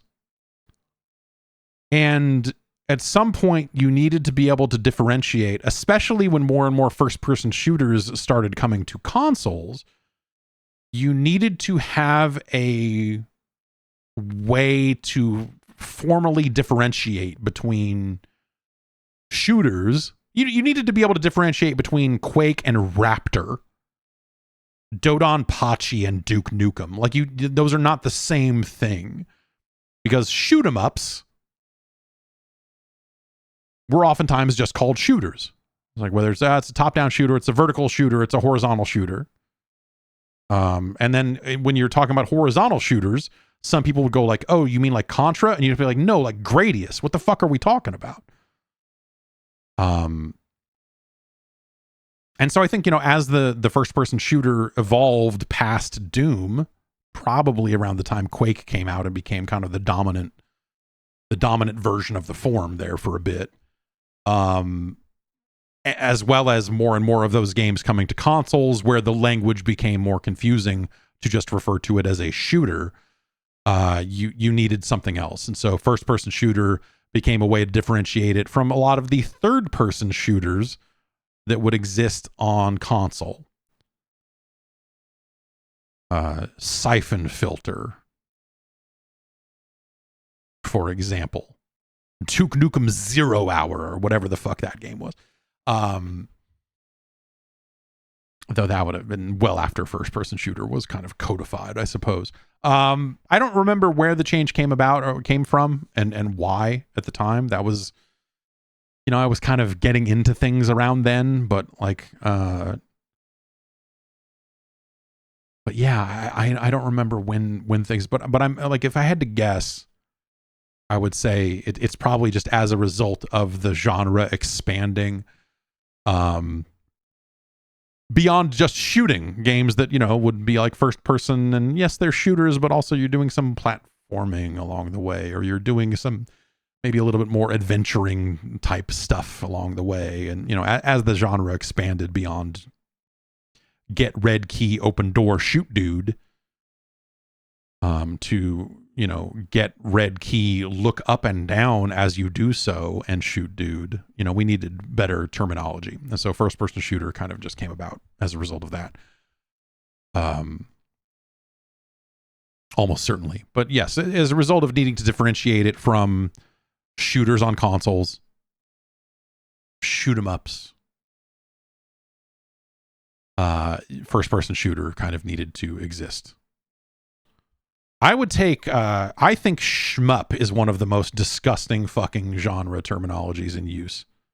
I think it's fucking terrible. It's like embarrassing. You're infantilizing the genre. No, I fucking hate it. I would rather refer to them as STGs than, and I don't even especially like STG. But shmup is fucking embarrassing. It's terrible. And why did search action never take off? Because it wasn't something that ever made its way to the US until after the genre became pretty solidified as Metroidvania. I feel like the use of the term search action in the States is still like relatively recent. And there are those of us out here who are trying to make it a thing desperately.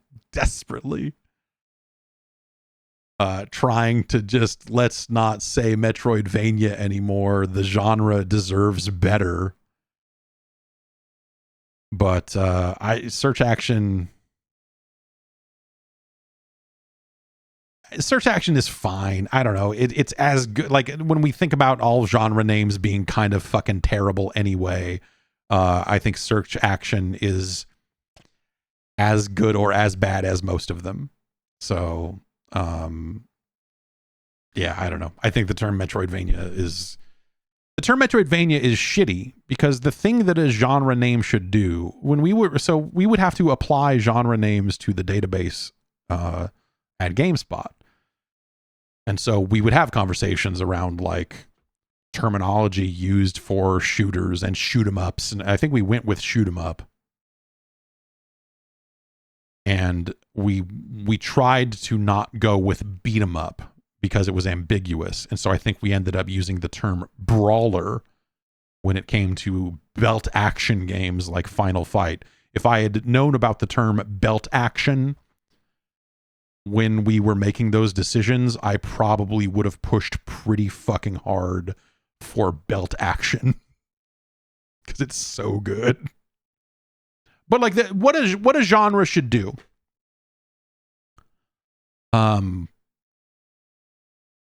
is you should be able to hear it and kind of get a feel for what it might mean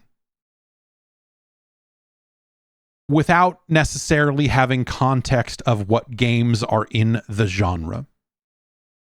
And so Metroidvania is fucking terrible because it requires you to already know what Metroid is and what the later era of Castlevania became. And it's awful. The ideal, and it's a hard to reach ideal, which is why all this bullshit still exists today.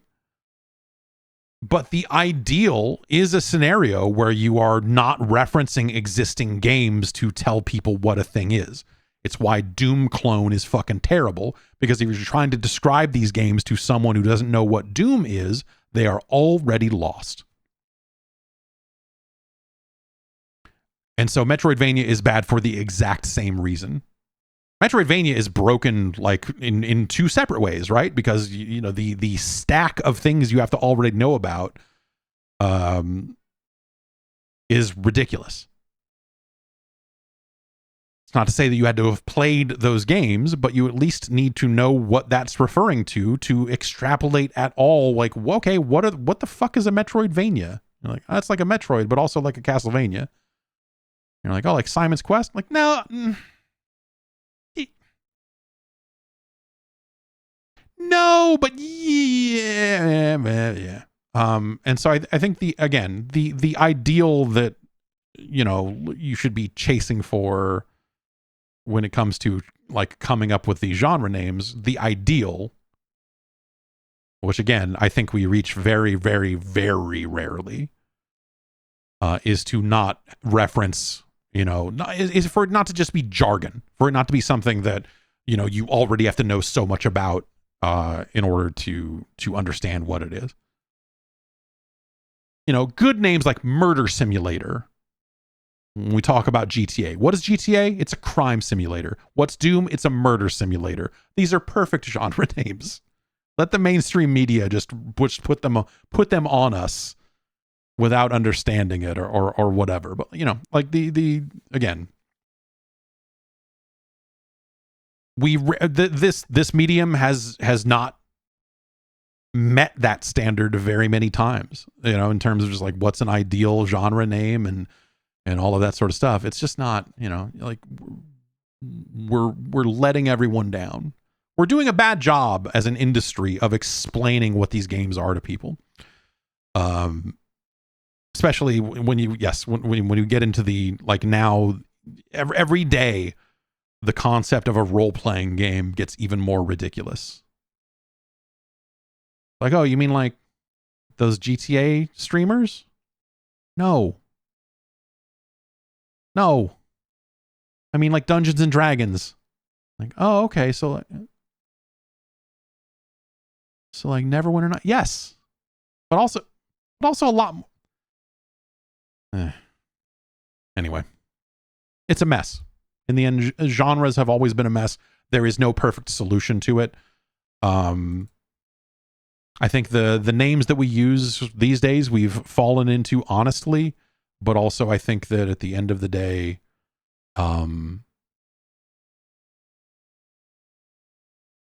this will all continue to evolve, and it should, because none of these names are perfect. I think Metroidvania is probably one of the worst, just by virtue of it being like, what's a Vania? Like, okay, well, look.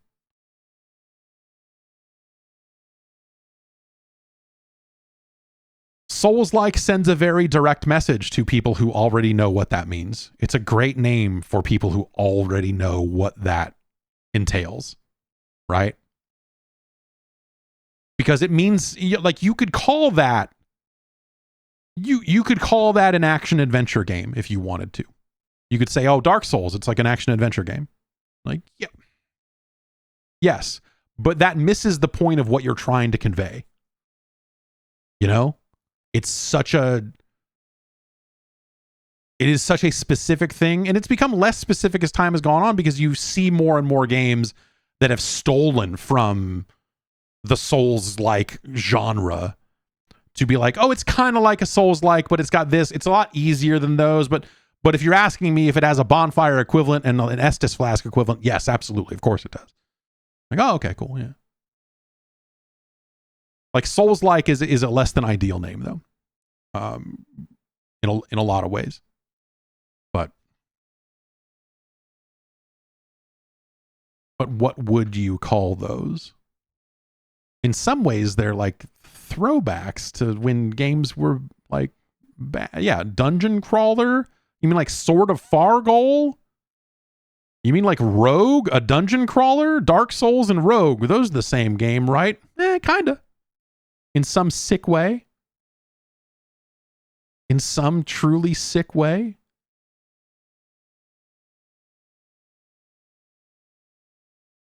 And you can't call it an action RPG because then people go like, oh, like Diablo. Like, no.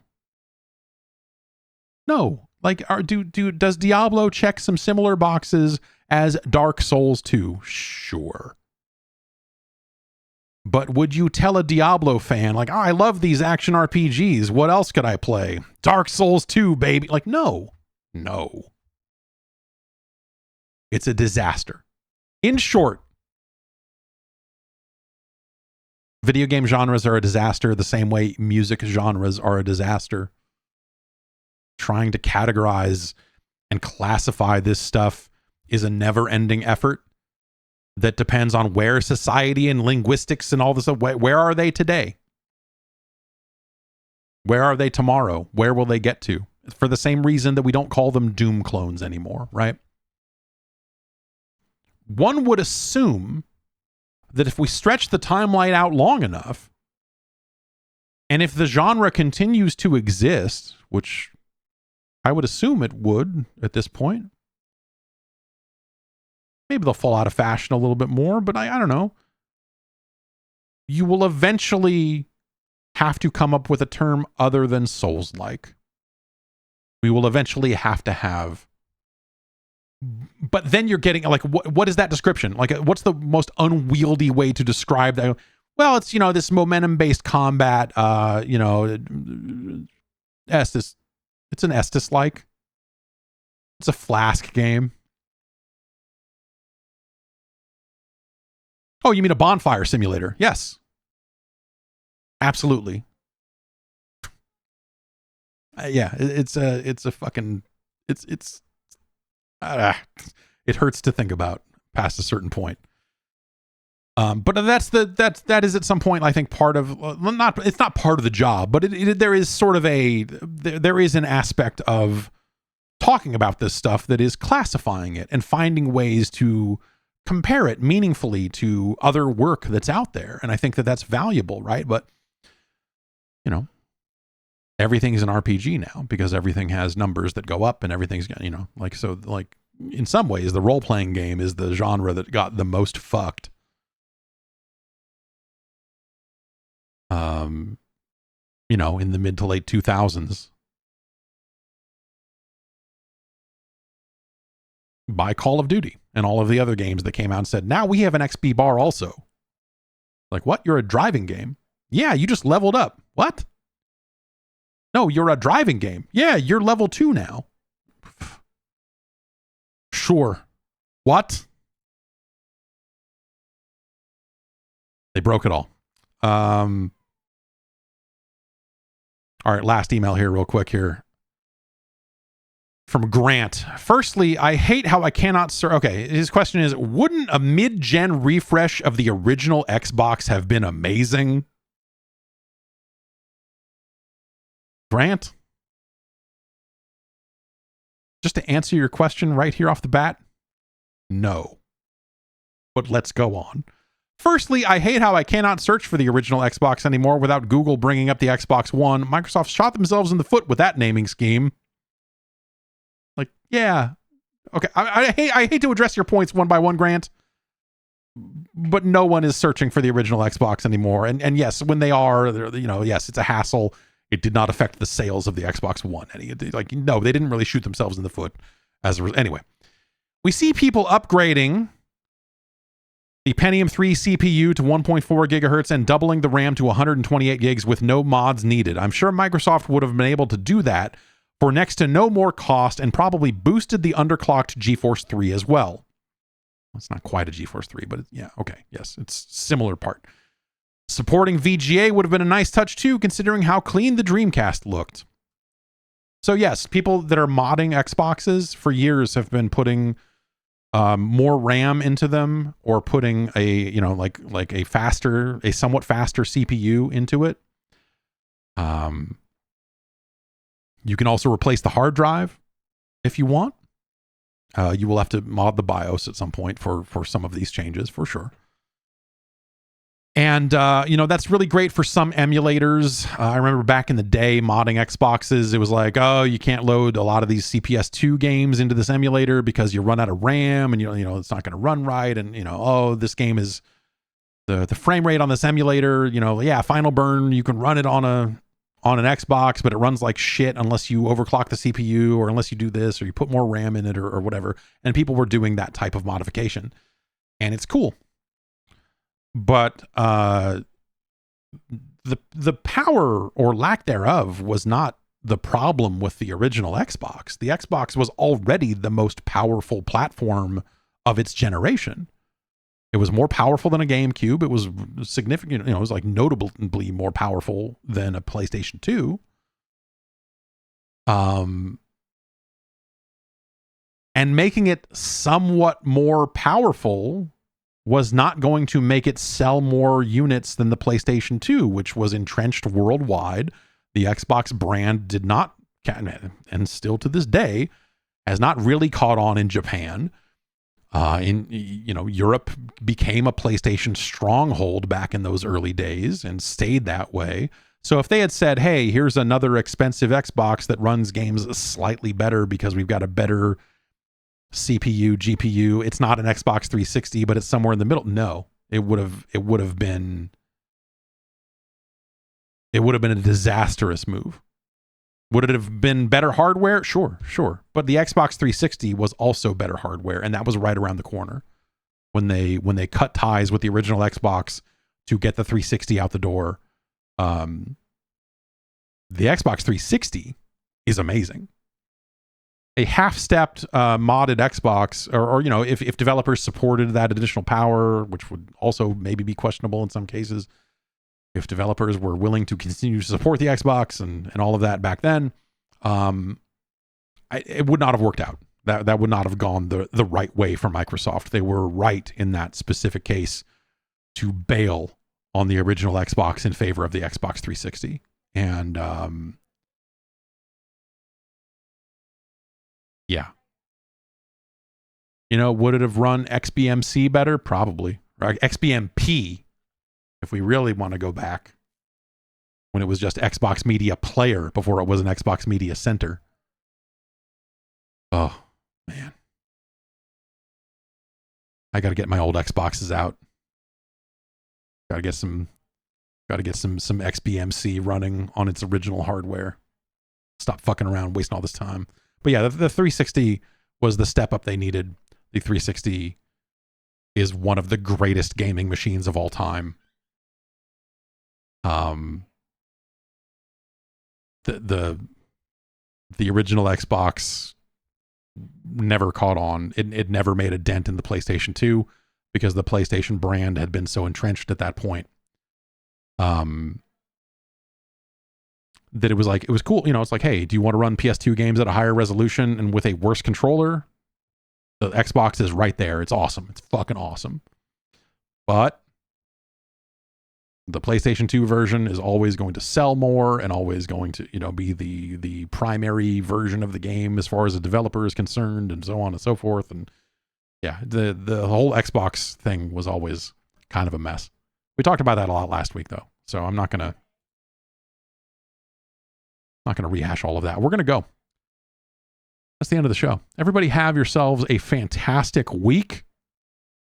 That's your Tuesday. I'll be back on Wednesday. Might be a little late because I have to take my daughter to school because my wife has an appointment that she has to go to. So I might be a little late on Wednesday morning, but we'll see. If not, there's this Triple I, they're putting on some kind of 45-minute thing with trailers and stuff. Might end up watching that. I'm not sure. The Triple I Initiative or whatever they're calling it. I want to talk about bad names. If you thought Metroidvania was bad, try Triple I on for size. Whew. You thought Triple A was confusing. Try Triple I on for size. Anyway, we'll be back next week with another episode of the podcast. And I'll be back later this week with more stuff. So take care of yourself. Bye.